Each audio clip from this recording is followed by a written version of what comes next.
Sir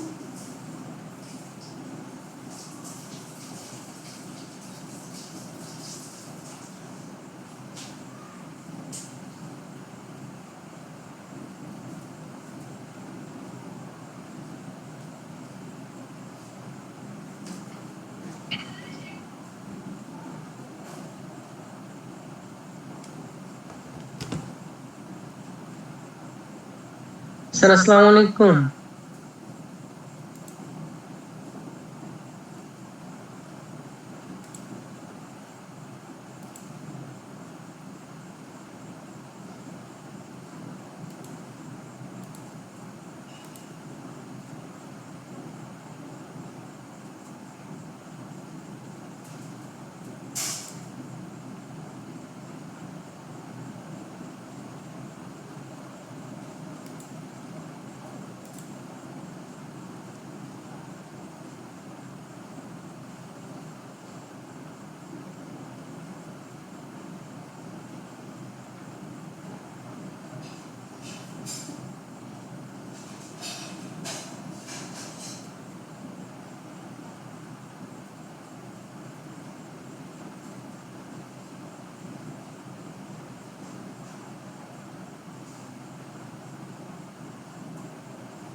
okay, সবাই কেমন আছেন আপনারা?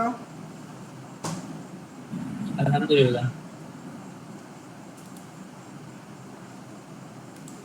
আচ্ছা, আমার 43 দিন জয়েন করছেন আপনারা সব মিলিয়ে। সো আজকে আমি যে টপিকসটা পড়াবো আপনাদের, সেটা হচ্ছে সিপিইউ শিডিউলিং, অপারেটিং সিস্টেমের অ্যান্ড হার্ড ডিস্ক ড্রাইভ। এটা কম্পিউটার আর্কিটেকচার এবং অপারেটিং সিস্টেমের এটা কম্বাইন্ড টপিকস। সো আগামী যতগুলো পরীক্ষা হবে, আশা করি এই দুইটা টপিকস থেকে প্রশ্ন, সিপিইউ শিডিউলিং থেকে সবসময় প্রশ্ন আসে। আর hard disk drive Dhaka varsity পরীক্ষা নিলে আশা করি চলে আসবে। সো হার্ড ডিস্কের ম্যাথ খুবই ইম্পর্টেন্ট। আমি আজকে আসলে সিপিইউ শিডিউলিং কিন্তু এক ক্লাসে কমপ্লিট করা সম্ভব হয় না, সেখানে আবার হার্ড ডিস্ক ড্রাইভের ম্যাথ আছে। সো আমি তবুও চেষ্টা করব দুইটা টপিক্সই পড়ানোর আপনাদের। সো এখানে আমার মূলত আমি যে কোর্সটা অফার করছি সেখানে অপারেটিং সিস্টেমের আমার লেকচার ওয়ানেই CPU scheduling and hard disk ড্রাইভের ম্যাথ। তো আসলে আর কথা না বাড়াই, আমরা আমার লেকচারে চলে যাই। আপনাদের যদি কোনো কিছু মানে আমার কথা শুনতে বা সমস্যা হয়, মাঝে মধ্যে আমার একটু রেসপন্স করেন, তাহলে আমার জন্য ভালো হবে। ওকে, তাহলে আজকে আমাদের টপিকস কি? প্রসেস শিডিউলিং, বা এর আরেকটা নাম হচ্ছে সিপিইউ শিডিউলিং। তা প্রসেস শিডিউলিং বা সিপিইউ শিডিউলিং আমরা কেন শিখবো সেটা আগে আমাদের বুঝতে হবে। আচ্ছা, তাহলে আমরা প্রসেস শিডিউলিং বা সিপিইউ শিডিউলিং শেখার আগে আমাদের বুঝতে হবে যে শিডিউলিং জিনিসটা কি। শিডিউলিং মানে হচ্ছে আমরা ভাগ করে দিব বা কখন কারে কোন কাজ দিব, আর প্রসেস শিডিউলিং হচ্ছে প্রসেসকে ভাগ করে দিব। তাহলে আমরা প্রসেস শিডিউলিং কেন শিখব? আমরা যে কম্পিউটারে আমাদের সিপিইউ যে কাজ করে, এই সিপিইউ আমাদের আইডেল থাকলে কি হবে? আমাদের ইফেক্টিভ সময় নষ্ট হবে, আমাদের ইফিসিয়েন্সি কমে যাবে সিপিইউ এর।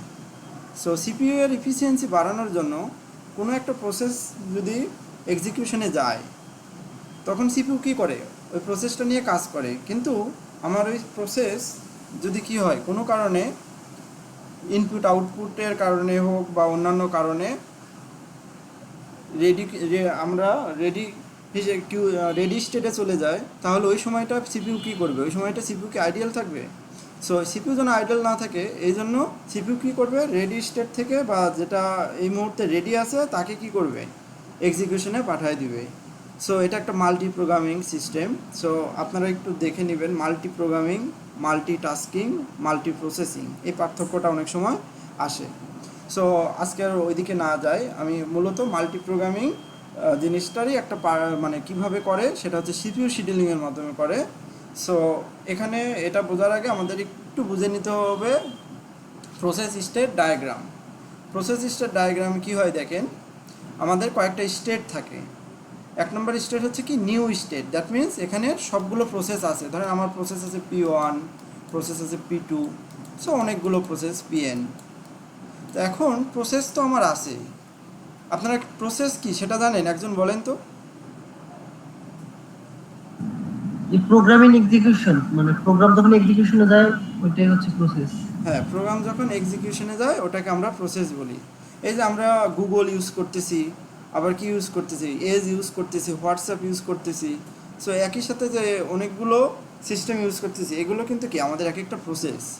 সেই প্রসেসের মধ্যে আমরা কি করি, সুইচিং করি, যাকে বলে কনটেক্সট সুইচিং। সো এই প্রসেসগুলো আমার যখন নিউ মানে এটা ক্রিয়েট হয়েছে, এই প্রসেসগুলো যখন আমার রেডি স্টেটে আসবে, দ্যাট মিন্স সিপিইউ এই রেডি কিউ প্রসেসগুলোকে এই এক্সিকিউশনে পাঠাইতে পারবে। সো এখন ধরেন আমার এখানে সবগুলো প্রসেস এসে রেডি, তা এখন সিপিইউ কীভাবে ডিসাইড করবে যে আমার কোন প্রসেসটাকে রানিং স্টেটে পাঠাবে। সো এই জন্যই আমরা মাল্টি প্রোগ্রামিং সিস্টেমে আমরা প্রসেস শিডিউলিং বা সিপিইউ শিডিউলিংটা করব কিছু অ্যালগরিদমের মাধ্যমে। সো রানিং স্টেটে যখন যাবে, তারপর এটা হয় কি হবে, একবারে শেষ হবে, হয়ে টার্মিনেট হবে, অথবা সে আবার কি হবে, তার ইনপুট আউটপুট বা বিভিন্ন ইভেন্টের কারণে সে আবার ওয়েট করে রেডি স্টেটে চলে আসবে। সো এই প্রসেসটা মানে সাইকেলটা মেনটেন করার জন্য আমরা কি করব, কিছু অ্যালগরিদম পড়ব, প্রসেস শিডিউলিং অ্যালগরিদম। এই প্রসেস শিডিউলিং অ্যালগরিদম পড়তে গেলে আপনাকে দুইটা জিনিস আগে থেকেই জানতে হবে, একটা হচ্ছে প্রিএমটিভ আর একটা হচ্ছে নন প্রিএমটিভ। প্রিএমটিভ মানে কি, প্রিএমটিভ হচ্ছে যে আমার প্রায়োরিটি বেসিসে কাজ করবে। ধরেন আমরা কোনো জায়গায় কোনো অতিথি যখন আসে, দেখবেন ভিআইপি অতিথি আসলে সামনে দেখবেন চেয়ার ছেড়ে দেয়, মানে কি যে ভিআইপি তাকে বসতে দেয়। সো আমাদের প্রসেস সেম, যে অনেকগুলো প্রসেস যখন রেডি স্টেটে থাকবে, ধরেন কেউ এক্সিকিউশনে আসে একটা প্রসেস, এখন তার থেকে যদি বেশি প্রায়োরিটির আরেকটা প্রসেস চলে আসে, তাহলে কি হবে, ওই প্রসেসটা সরাসরি এক্সিকিউশনে চলে যাবে, দ্যাট মিনস ছিনিয়ে নেবে। সো এটা হচ্ছে প্রিএমটিভ। আর নন প্রিএমটিভ কি, নন প্রিএমটিভ হচ্ছে কোনো একটা প্রসেস যদি আমার রানিং স্টেটে রেডি থেকে চলে আসে, ধরেন একটা P1 প্রসেস আমার কি হয়েছে, রেডি থেকে রানিং স্টেটে চলে এসেছে, এই P1 তার সম্পূর্ণ কাজ কমপ্লিট করে তবেই তার টার্মিনেটেড স্টেটে যাবে। এটা হচ্ছে নন প্রিএমটিভ, মানে একবারে যদি এক্সিকিউশনে যায় সে আর ব্যাক করবে না, সে তার কাজ ফিনিশ করে স্টেটে চলে যাবে। সো ব্যাপারটা কি ক্লিয়ার আপনাদের এই পর্যন্ত?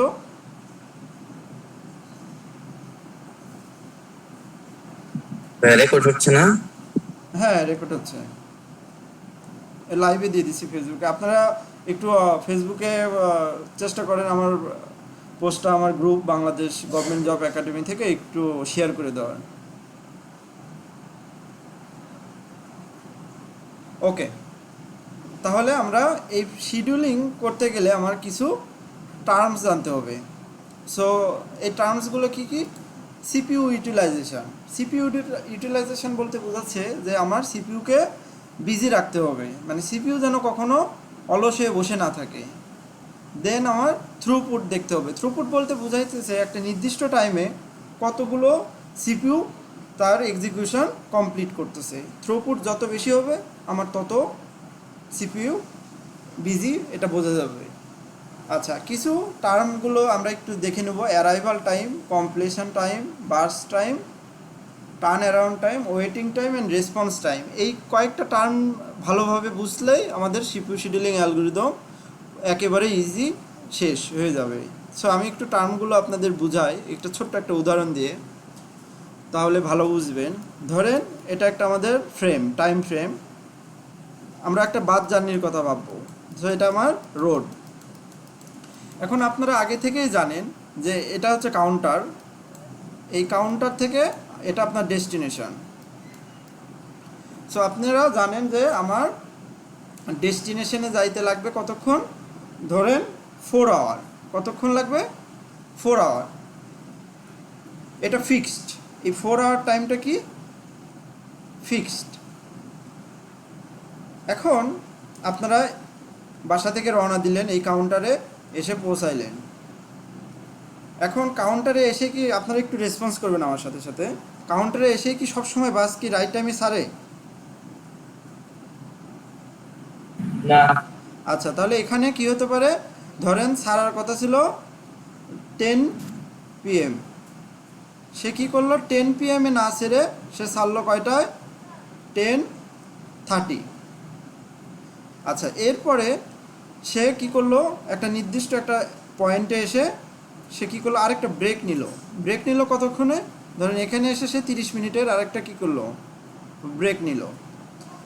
এরপরে সে তার যাত্রা এখানে এসে শেষ করলো। এখন দেখেন তার আলটিমেটলি আপনারা আগে থেকে জানেন তার কয় ঘন্টা লাগার কথা? 4 ঘন্টা। দ্যাট মিনস আপনারা জানেন 10টায় বাস ছাড়বে, 2টায় এসে পৌঁছাইবে। কয়টায়? 2টায়। কিন্তু সে এসে কি 2টায় পৌঁছাইছে? সে এসে পৌঁছাইলো কয়টায়? 3টায়। কারণ কি, এখানে লেট করছে কয় মিনিট? প্রথমে 30 মিনিট এবং এখানে এসে বিরতি 30 মিনিট। দ্যাট মিনস তার টোটাল সময় লেগে গেল কয় ঘন্টা? 5 ঘন্টা। আচ্ছা, এইবার এখান থেকে আপনাদের বুঝাই দিই যে অ্যারাইভাল টাইম কোনটা। ধরেন ইনিশিয়ালি সে তার রেডি কিউতে চলে এসেছে, মানে এটা রেডি স্টেট, তাহলে কয়টায় চলে যাচ্ছে? 10টা।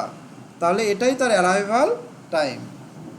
এবার সে প্রথম এক্সিকিউশনে গেছে, মানে জার্নিটা শুরু করছে কয়টায়? 10:30, তাই না? তাহলে এটা তার প্রথমবার যে টাইমে সে এক্সিকিউশন শুরু করবে এটাকে বলে রেসপন্স টাইম। আচ্ছা, এরপরে আমার জানতে হবে কি কমপ্লিশন টাইম। কমপ্লিশন টাইম তার কয়টাই হয়েছে বলেন তো? 2টাই হওয়ার কথা ছিল, কিন্তু হয়েছে কয়টায়? 3টায়। এটাকে বলে কমপ্লিশন টাইম, মানে এই টাইমে সে তার কাজটা সম্পূর্ণ করছে। আচ্ছা, এরপরে কি জানতে হবে? ওয়েটিং টাইম এবং টার্ন অ্যারাউন্ড টাইম। আচ্ছা, টোটাল জার্নিতে আমার যত সময় লাগবে সেটা হচ্ছে টার্ন অ্যারাউন্ড টাইম। টোটাল কত সময় লাগছে বলেন তো? 5 ঘন্টা। 5 ঘন্টা। তাহলে এটা আমার কি টার্ন অ্যারাউন্ড টাইম। তাহলে আরেকটা জিনিস আমার বাকি আছে, ওয়েটিং টাইম। তাহলে তো তাকে কতক্ষণ ওয়েট করতে হয়েছে বলেন তো? মানে তার টোটাল জানার সময়ের বাইরেও তাকে সময় দিতে হয়েছে, সেটাই ওয়েটিং টাইম। তাহলে কতক্ষণ ওয়েট করতে হয়েছে? 1 ঘন্টা। 1 ঘন্টা। 1 ঘন্টা। তাহলে ওয়েটিং টাইমটা কত?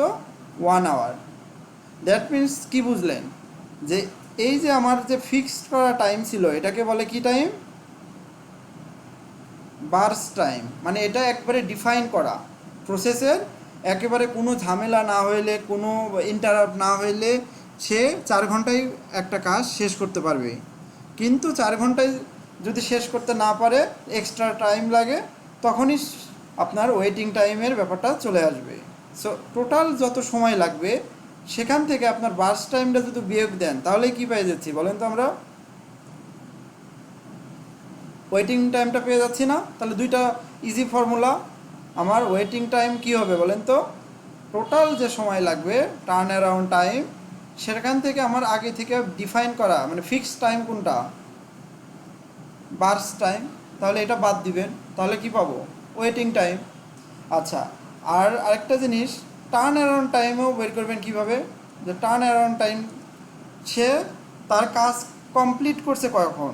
ধরেন কমপ্লিশন টাইম, ধরেন কয়টায় কমপ্লিট করছে? 3টায়। আর সে আসলে তার বার্স্ট টাইম কত ছিল বলেন তো? 4 ঘন্টা, তাই না? তাহলে কমপ্লিশন টাইম থেকে আপনারা কি করবেন? অ্যারাইভাল টাইম বিয়োগ দিবেন। দেখেন 3:03 PM মাইনাস 10 PM, যেটা বুঝাইতেছিলাম। তাহলে কয় ঘন্টা হইলো বলেন তো? 5 আওয়ার, 5 ঘন্টা।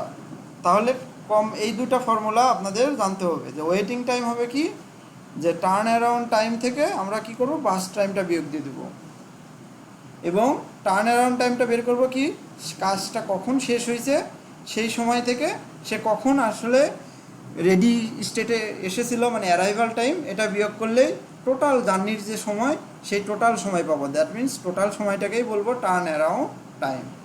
সো এই পর্যন্ত কারো যদি সমস্যা না থাকে তাহলে সামনে আগাবো। কারো কি সমস্যা আছে? আপনারা এগুলো পড়া জিনিস, তাও যদি কারো সমস্যা থাকে একটু রেসপন্স করবেন, আর যদি সমস্যা না থাকে একটু না বললেন, তাহলে আপনারা যে ভালোভাবে বুঝতে পারতেছেন বা শুনতে পারতেছেন আমার জন্য সুবিধা হবে। সমস্যা নাই স্যার। Okay, thank you. আচ্ছা, তাহলে এই টার্মগুলো আমাদের বোঝা শেষ, যে অ্যারাইভাল টাইম মানে রেডি স্টেটে সে প্রথম যখন আসে সেটা তার অ্যারাইভাল টাইম। কমপ্লিশন টাইম মানে তার কাজ শেষ করে টার্মিনেশন স্টেটে চলে গেছে। বাস টাইম মানে একটা নির্দিষ্ট মানে ফিক্সড টাইম, এটাই লাগে, এর বেশি আসলে লাগে না, জানা টাইম, সেটা বাস টাইম। টার্ন অ্যারাউন্ড টাইম মানে টোটাল টাইম, সেটা কি করে বের করব, কমপ্লিশন টাইম থেকে অ্যারাইভাল টাইমটা বিয়োগ দিয়ে দিব। আর ওয়েটিং টাইম কি হবে, টোটাল যত টাইম লাগছে সেখান থেকে আমার ফিক্সড টাইম কত ছিল সেটা বিয়োগ দিলেই বাকি এক্সট্রা যে অতিরিক্ত টাইম লাগছে সেটাই ওয়েটিং টাইম। আর রেসপন্স টাইম হচ্ছে প্রথম যেবার সে এক্সিকিউশনে যাবে, রেডি স্টেট থেকে রানিং স্টেটে প্রথমবার যেটা যাবে সেটাই হচ্ছে রেসপন্স টাইম, মানে সে প্রথমবার রেসপন্স পাইছে। ওকে, তাহলে আমাদের এই সিপিইউ শিডিউলিং যে করতেছি তার কিছু ক্রাইটেরিয়া, যে আমার ম্যাক্সিমাম কী হতে হবে, সিপিইউ ইউটিলাইজেশন হতে হবে, আমার থ্রুপুট কী হতে হবে, বেশি হতে হবে, টার্ন অ্যারাউন্ড টাইম যত কম করা যায়, কারণ যত কম করা যাবে আমার তত ওয়েটিং টাইম কম হবে। দ্যাট মিন্স ওয়েটিং টাইমও মিনিমাম হইতে হবে, রেসপন্স টাইমও কী হতে হবে, মিনিমাম।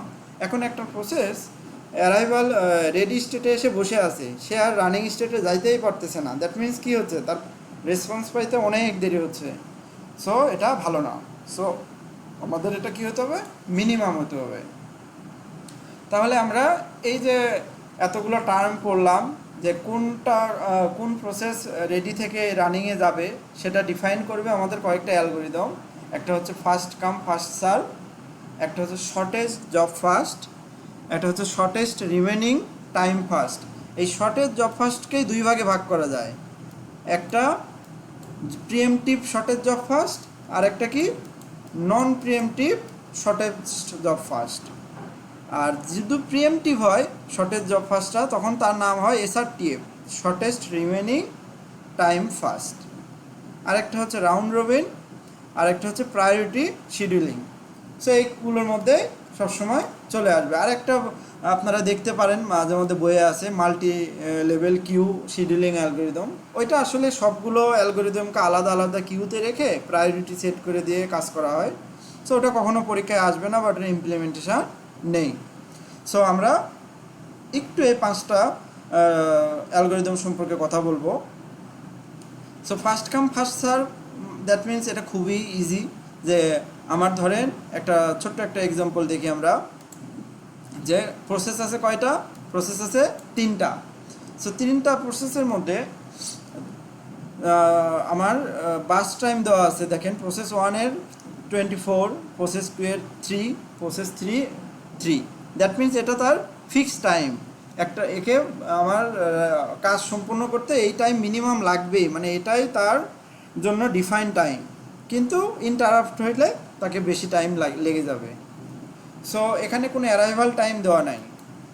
যদি অ্যারাইভাল টাইম দেওয়া থাকতো তাহলে আমরা কি করতাম, অ্যারাইভাল টাইম অনুযায়ী আমরা কাজ করতাম। যেহেতু অ্যারাইভাল টাইম দেওয়া নাই, যদি আমার কি থাকে অনেকগুলো প্রসেস থাকে এবং বাস টাইম দেওয়া থাকে, দিয়ে আমার কি করতে বলবে, বলবে যে অ্যাভারেজ টার্ন অ্যারাউন্ড টাইম এবং অ্যাভারেজ ওয়েটিং টাইম বের করে দিন। তখন আপনাদের কাজ হবে গান চার্ট, এটা গ্যান চার্ট করা। গ্যান চার্টে কী করবেন, যেহেতু অ্যারাইভাল টাইম দেওয়া নেই, দ্যাট মিন্স আমরা ধরে নিব সবগুলো সেম টাইমে রেডি কিউতে চলে এসেছে। রেডি কিউতে আছে কি একসাথে, দ্যাট মিন্স সবাই রেডি। সিপিইউ চাইলে যে কাউকে কী করতে পারবে, এক্সিকিউশনে পাঠিয়ে দিতে পারবে। So first come first serve, এখানে আমরা জাস্ট কি করব, চাইলে যে কোনোটাই দিতে পারবো জ্ঞান চার্টে, কিন্তু আমরা কি করব সচরাচর সিকোয়েন্সটা ফলো করব। যেহেতু P1 আগে আছে আমরা কি করব, P1টাকে দিব। ধরে নিছি আমরা আমাদের জিরোতে কি হয়েছে, সবাই চলে এসেছে, তো জিরোতে কাজ শুরু। তাহলে প্রথমটার জন্য আমার বাস টাইম কত হবে 24, দ্যাট মিন সে 0 থেকে 24 আমার P1 কি করবে, এক্সিকিউশন হবে। আচ্ছা, ফার্স্ট কাম ফার্স্ট সার্ভ সবসময় নন প্রিএমটিভ, দ্যাট মিন সে তার পুরো কাজটা কমপ্লিট করবে, করে ফিনিশ হয়ে যাবে, দ্যাট মিনস P1 এর কাজ শেষ 24 এসে। এরপর কি আছে P2 কত 3, তাহলে P2 24-এ কাজ করা শুরু করলো, তাহলে সে কি হবে, এর সাথে 3 মিলিসেকেন্ড, ধরেন এগুলো মিলিসেকেন্ডে দেওয়া আছে, তাহলে 3 মিলিসেকেন্ড কাজ করবে, তাহলে কত শেষ হবে 27, তাহলে এটা শেষ। এরপরে কি হবে প্রসেস 3 আমার কাজ শুরু করলো 27-এ, সে শেষ করলো কত 30-তে, দেন এটাও শেষ। সো আমাদের জ্ঞান চার্ট মূলত আমরা সিপিইউ শিডিউলিং অ্যালগরিদমে জ্ঞান চার্টটা কমপ্লিট করতে পারলেই আমাদের কাজ শেষ, কারণ বাকিগুলো বের করা খুবই ইজি। সো আমরা পরীক্ষার হলে কি করব, এইরকম একটা প্রশ্ন দেওয়া থাকলে প্রসেস, অ্যারাইভাল টাইম, বাস টাইম, আমরা কি করব এরই সাথে সাথে একটা কমপ্লিশন টাইম লিখে ফেলবো, তারপরে টার্ন অ্যারাউন্ড টাইম, তারপর ওয়েটিং টাইম লিখবো, যদি আমার অ্যাভারেজ ওয়েটিং টাইম এবং অ্যাভারেজ টার্ন অ্যারাউন্ড টাইম বের করতে বলে। এখন দেখেন প্রসেস 1 তার কাজ কমপ্লিট করছে কততে 24, তাহলে আপনারা এখানে কমপ্লিশন টাইম দিবেন 24। প্রসেস 2 কততে শেষ করছে 27, তাহলে আমরা দিব কত প্রসেস 2 এর 27। আচ্ছা, এরপরে প্রসেস 3 কখন কাজ শেষ করছে আমার 30-তে। আচ্ছা, তাহলে আমার টার্ন অ্যারাউন্ড টাইম কীভাবে বের করা করবো বলেন তো, আমরা একটু আগে বলছিলাম, কেউ একজন বলেন।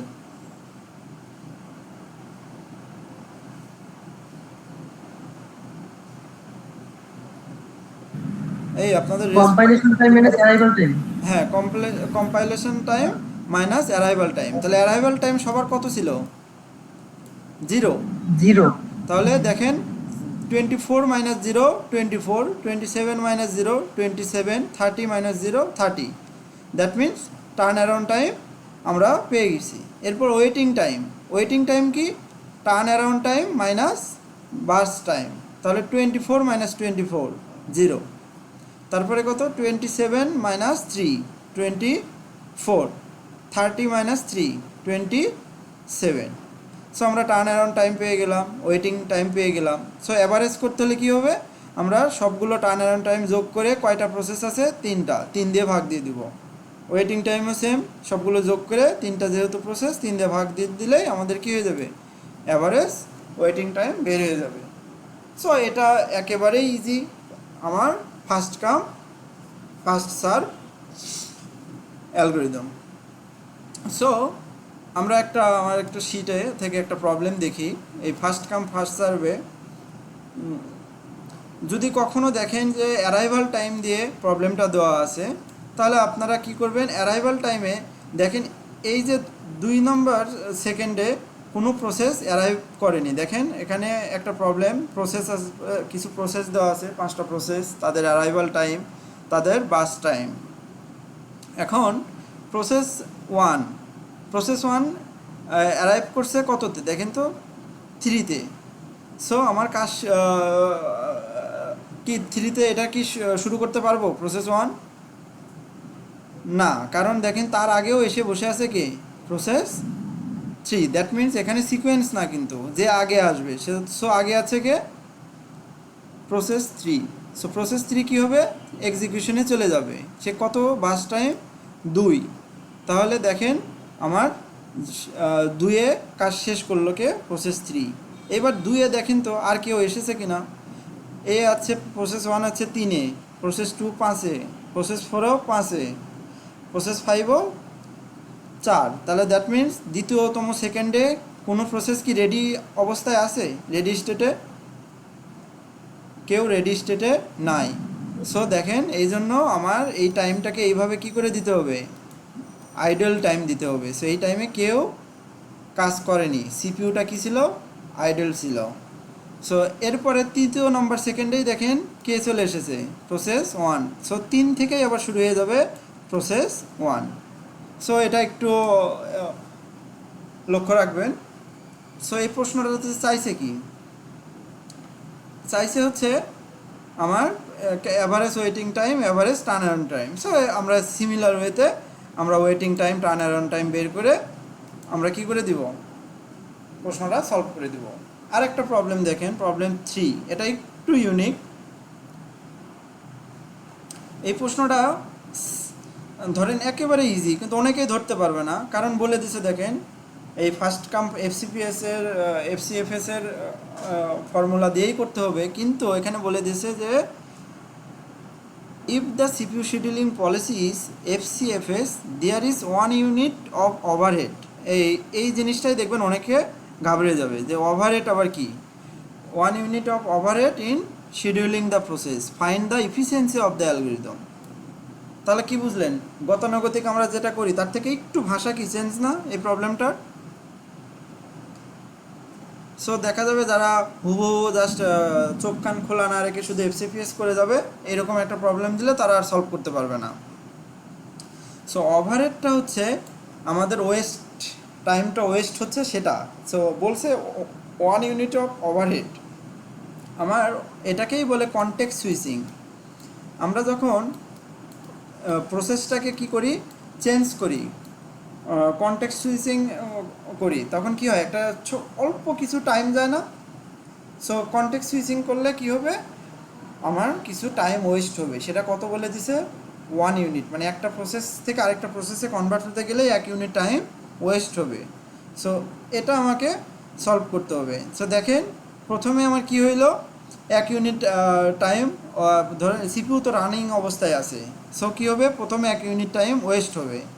এরপরে কি এসে আছে দেখেন, অ্যারাইভাল টাইম 0-তে কি আছে, প্রসেস 1। তাহলে প্রসেস 1-এর বাস টাইম কত, 3। দ্যাট মিন্স আমার প্রসেস 1 কাজ শুরু করবে কত, 1-এ, এবং 3 বাস টাইম, দ্যাট মিন্স আমার কত হবে, 1 থেকে 3, 4। তাহলে এই টাইমটা কি হইলো বলেন তো, আমার ওয়েস্ট হইলো। এটাকে বলে ওভারহেড বা কনটেক্সট টাইম। তাহলে এরকম প্রত্যেকটা প্রসেস থেকে প্রসেসে যখন আমি সুইচ করতে যাব 1 ইউনিট করে টাইম আমার কি হয়ে যাবে, নষ্ট হবে। দেখেন প্রত্যেকটা প্রসেস সুইচ করছে সিপিইউ, আর একটা 1 ইউনিট টাইম ওয়েস্ট। সো আবার কি হয়েছে, এখানে 1 ইউনিট টাইম ওয়েস্ট হয়েছে। তাহলে দেখে নেন, এটা ওয়েস্ট, এটা ওয়েস্ট। তাহলে ওয়েস্ট হলো কয়, কনটেক্সট সুইচিং কি মানে প্রিএমটিভ আর নন প্রিএমটিভ আর প্রিএমটিভ দুইটাতেই কি হয় কনটেক্সট সুইচিং? হ্যাঁ, কনটেক্সট সুইচিং বলতে বোঝাচ্ছে কি, আপনি আমার প্রসেস স্টেট ডায়াগ্রামটা যদি আরেকবার আমি আপনাকে বলি তাহলে আপনি ভালো বুঝবেন। সো এখানে না, এটা হচ্ছে 32 নম্বর পেজে ছিল। আচ্ছা আপনাকে ব্যাপারটা একটু ক্লিয়ার করে দিই আমি। আচ্ছা আমার এটাতে যাইতে হবে। এই যে দেখেন এখানে আমরা কি দেখছিলাম, যে রেডি থেকে একটা প্রসেস কোথায় যায়, রানিংয়ে যায়। এ যদি কাজ শেষ করে তখন সে কি হয়, টার্মিনেশনে যায়, আর শেষ না হলে সে আবার কোথায় আসে, রেডিতে আসে। দ্যাট মিন্স এই যে হয় শেষ করবে অথবা রেডিতে আসবে, এর মাঝে মাঝে মাঝের সময়ে সিপিইউ কী করবে, রেডি থেকে আরেকটাকে রানিংয়ে নিয়ে যাবে না, এই যে মধ্যবর্তী একটা গ্যাপ। সো এটা হয়তো আমরা চোখে দেখি না, কিন্তু ছোট এই যে অল্প একটু সময় নষ্ট হয়, এটাকে বলে ওভারহেড বা কনটেক্সট সুইচিং, বা প্রসেস যে সুইচ করতেছে সেটা। যদি কখনো বলা না থাকে প্রশ্নে, তখন আমরা ধরে নিই ওটা 0, এই জন্য আমরা ওটা ধরার মধ্যে রাখি না। কিন্তু এই প্রবলেমে কি হয়েছে, বলেই দিছে যে ওভারহেড কত, 1 ইউনিট। তাহলে আমাকে এটা মাথায় রাখতে হবে। সো এইভাবে 1 ইউনিট টাইমটাকে আমার বরাদ্দ করে পরের প্রসেসে যাইতে হবে। সো তাহলে ইফিসিয়েন্সি কীভাবে বের করবেন, ইফিসিয়েন্সি হচ্ছে যে আমার আসলে কত টাইম লাগছে, অ্যাকচুয়াল টাইম কত লাগছে, ধরেন অ্যাকচুয়াল টাইম কত লাগছে, আর আসলে আমার কত লাগার কথা ছিল, এক্সপেক্টেড কত ছিল, এক্সপেক্টেড ধরেন এক্সপেক্টেড কত ছিল। এইবার ধরেন অ্যাকচুয়ালি আমার লাগছে 20, কিন্তু আমাদের এক্সপেক্টেড ছিল কত লাগবে 15। তো এই যে 5 সেকেন্ড বেশি লাগছে, এটা কিসের জন্য লাগছে? ধরেন আমার এই কনটেক্সট সুইচিং বা ওভারহেডের কারণে লাগছে। সো আমরা এটা দিয়ে ইফিসিয়েন্সি বের করে দিতে পারবো যে অ্যাকচুয়ালি আসলে কত লাগছে সেটা, আর হচ্ছে এক্সপেক্টেড কত লাগছে সেটা রেশিও বের দিলেই আমার হয়ে যাবে। দেখেন এই সিমিলার ওয়েতে তারা কি করছে, আমার এই ওয়েস্ট টাইম কত হয়েছে 6 ইউনিট। দেখেন 1 2 3 4 5 6 ইউনিট টাইম তার ওয়েস্ট হয়েছে। আচ্ছা, তাহলে আমার টোটাল সে কাজ শেষ করছে কততে 23। দেখেন টোটাল টাইম 23। তাহলে আসলে ওয়েস্ট হয়েছে কত 6, তাহলে ইউজফুল টাইম কত বলেন তো 17। তাহলে এটাই আমাদের এক্সপেক্টেড ছিল, কিন্তু আমাদের লেগে গেছে কত 23। তাহলে এই ইউজফুল টাইম বা এক্সপেক্টেড টাইম ভাগ টোটাল যেটা লাগছে অ্যাকচুয়াল টাইম, তাহলে 17 ভাগ 23, এটাই হচ্ছে আমার ইফিসিয়েন্সি 73.91%, মানে সিপিইউর ইফিসিয়েন্সি কমে গেল। সো কনটেক্সট সুইচিং যত বেশি হবে ইফিসিয়েন্সি ততই কমে যাবে। ব্যাপারটা ক্লিয়ার? এফসিএফএস আপনারা রেসপন্স না করলে ধরে নেব আপনারা ব্যাপারটা ক্লিয়ার। হ্যাঁ হ্যাঁ, পরীক্ষা হলে তো ক্যালকুলেটর থাকবে না, ওইভাবে ভাগ করে পার্সেন্টেজ বের করা তো সমস্যা। সেক্ষেত্রে আপনারা 17/23 মানে হ্যাঁ, যদি 20। 17/23 দেখতেছেন না, যেখানে ক্যালকুলেটর ইউজ করা যায় না সেখানে এমনভাবে একটা মান দেওয়া থাকে যেটা আপনি মুখে মুখে করা যাবে। ধরেন 100/25, এটা কথার কথা। এটা আপনি করতে পারবেন না, যেমন 4, এটা কথার কথা। সো হ্যাঁ 4। এমন একটা ভ্যালু থাকবে আপনি পারবেন, আর আপনি যদি না পারেন তাহলে যদি এই প্রবলেমটাই থাকতো তাহলে আপনার এটাই আনসার 17/23। আপনার আর করার দরকার নাই, আপনাকে মার্ক দিয়ে দিবে। ক্লিয়ার? 2 মার্ক কমায় রাখবে, এটা দিবে না না নাকি না, এটার বলে জন্য দিবে? কোনো মার্ক কমাবে না। আচ্ছা, আপনি যে পারছেন এটাই তো অনেক। পার্সেন্টেজ কি ম্যান্ডেটরি? এখানে পার্সেন্টেজটা দেওয়া এটা কি ম্যান্ডেটরি না ডাজন্ট ম্যাটার? এটা আসলে বললাম তো যেখানে ক্যালকুলেটর নাই ভ্যালুগুলো এমনভাবে সেট করা থাকবে আপনি পারবেন মুখে মুখে, আর যেখানে পারবেন না সেখানে কনসিডার করবে। ওকে, আচ্ছা, সো এফসিএফএস শেষ আমাদের। এইবার আমরা একটু দেখব শর্টেজ অফ ফার্স্ট। এই শর্টেজ অফ ফার্স্ট দুইভাবে হয়, আমি প্রথমেই বলছি, একটা নন প্রিএমটিভ আর একটা প্রিএমটিভ। যদি নন প্রিএমটিভ হয় সেটা একভাবে সলভ করব, প্রিএমটিভ হলে আরেকভাবে সলভ করব। যদি প্রিএমটিভ হয় শর্টেজ অফ ফার্স্ট, তার নাম কি হবে shortest SRTF, shortest remaining time first. So আমাদের শর্টেজ অফ ফার্স্টে মানে আলটিমেটলি প্রথমে প্রায়োরিটি কে পাবে বলেন তো? শর্টেস্ট জব মানে কি? যার বাস টাইম কম, মানে কাজ সম্পূর্ণ করতে সব থেকে কম সময় লাগবে, সেটাই হচ্ছে আমাদের কি শর্টেস্ট জব। আচ্ছা, তাহলে এইবার আমরা শর্টেজ জব চুজ করব, করে কি করব আমরা এক্সিকিউশনে পাঠিয়ে দিব। কিন্তু প্রিএমটিভ হলে ঘটনা ঘটবে অন্যরকম। সো আমরা একটা এক্সাম্পল দেখি শর্টেজ জব ফার্স্টের। এটা হচ্ছে নন প্রিএমটিভ। নন প্রিএমটিভ মানে কি? যেই শর্টেজ জব মানে বাস টাইম যার কম সে এক্সিকিউশনে চলে যাবে, মানে আমরা ক্রাইটেরিয়া হবে কার বাস টাইম কম সেটা দেখা। সেখানে কার বাস টাইম কম? P4। তাহলে আমরা P4টাকে কোথায় পাঠিয়ে দেব? এক্সিকিউশনে পাঠিয়ে দেব। তাহলে এটা কি আমার প্রিএমটিভ? যদি কিছু বলা না থাকে তাহলে ওটা কি হয়? নন প্রিএমটিভ। তাহলে আমার নন প্রিএমটিভ মানে কি? সে এক্সিকিউশনে চলে যাচ্ছে, সে কি আর রেডি স্টেটে ব্যাক করবে নাকি একবারে কাজ শেষ করে টার্মিনেশনে যাবে? কাজ শেষ করে যাবে। তাহলে টোটাল 0 থেকে 3 পর্যন্ত সে কাজ শেষ করবে, দ্যাট মিন্স P4 এর কাজ শেষ। এরপরে বাকিগুলোর মধ্যে থেকে শর্টেস্ট টাইম কার? আমার P1। তাহলে P1 তার কাজ শুরু করবে, করে 6 প্লাস 3 কত হইলো 9। এরপরে কি হবে 9 হওয়ার পর এটা শেষ, এরপরে বাকি আছে P2 আর P3। সো প্রসেস 2 আর প্রসেস 3 এর মধ্যে মানে বাস টাইম কার কম, প্রসেস 3, কারণ শর্টেজ জব ফার্স্ট, তাহলে তাকে আগে প্রায়োরিটি দিতে হবে। সো প্রসেস 3 কাজ হবে, এরপরে বাকি থাকে কে P2, তারপরে P2 কাজ হবে। এখন একটা প্রশ্ন থাকতে পারে যে দুইটার যদি সেম থাকে তখন কি করব, তাই না? দুইটার যদি সেম থাকে তখন যদি অ্যারাইভাল টাইম দেওয়া থাকে তাহলে আপনারা দুইটা টাইমের যে যদি যেটা ধরেন এটার অ্যারাইভাল টাইম 4, এটা কথার কথা এটারও 4, দুইটারই বাস টাইম সেম, কাকে আগে পাঠাবেন, P1 কে না P4 কে? P1 কে। P1 কে। সিকোয়েন্স ফলো করবেন, যে সিকোয়েন্সে যে আগে থাকবে আমার কোশ্চিনে সে আগে চলে যাবে। সো ব্যাপারটা আশা করি ক্লিয়ার। সো আপনারা আসলে আমি যেটা শুরুতেই বুঝাই দিছি, টার্ন কমপ্লিশন টাইম বের করবেন, এরপরে টার্ন অ্যারাউন্ড টাইম বের করবেন, ওয়েটিং টাইম বের করবেন ফর্মুলা দিয়ে। সো আপনারা প্র্যাকটিস করার সময় এগুলো কখনোই করার দরকার নেই। আপনারা শুধু যে কোনো একটা প্রবলেম নিয়ে জ্ঞান চার্টটা ঠিকভাবে করতে পারতেছেন কিনা সেটাই ইস্যু। ক্লিয়ার? বাকিগুলো তো আপনারা ফর্মুলায় বসাই দিবেন, কমপ্লিশন টাইম, তারপরে turn around time, waiting time, এগুলো বের করা সহজ। ভাই আগের ম্যাথটাতে যে ওভারহেডের যে ম্যাথটা, ওটাতে তো টার্ন অ্যারাউন্ড বা ইকুয়ালার সময় কি ওই ওভারহেড এক এক করে কি বাদ দিয়ে দিব বের করার সময়? আচ্ছা, যদি ওইগুলো চায় তাহলে কি হবে, সে আমি দেখাই তাহলে ম্যাথটা একবার দেখেন। প্রসেস 1 সে কাজ শেষ করছে কখন, 4-এ।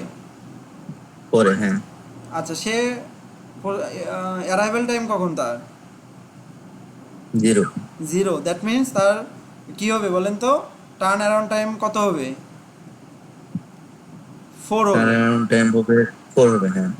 সো এইভাবে আপনারা আলটিমেটলি বাকি সব সেম, আপনারা জাস্ট ফর্মুলা দিয়ে করবেন।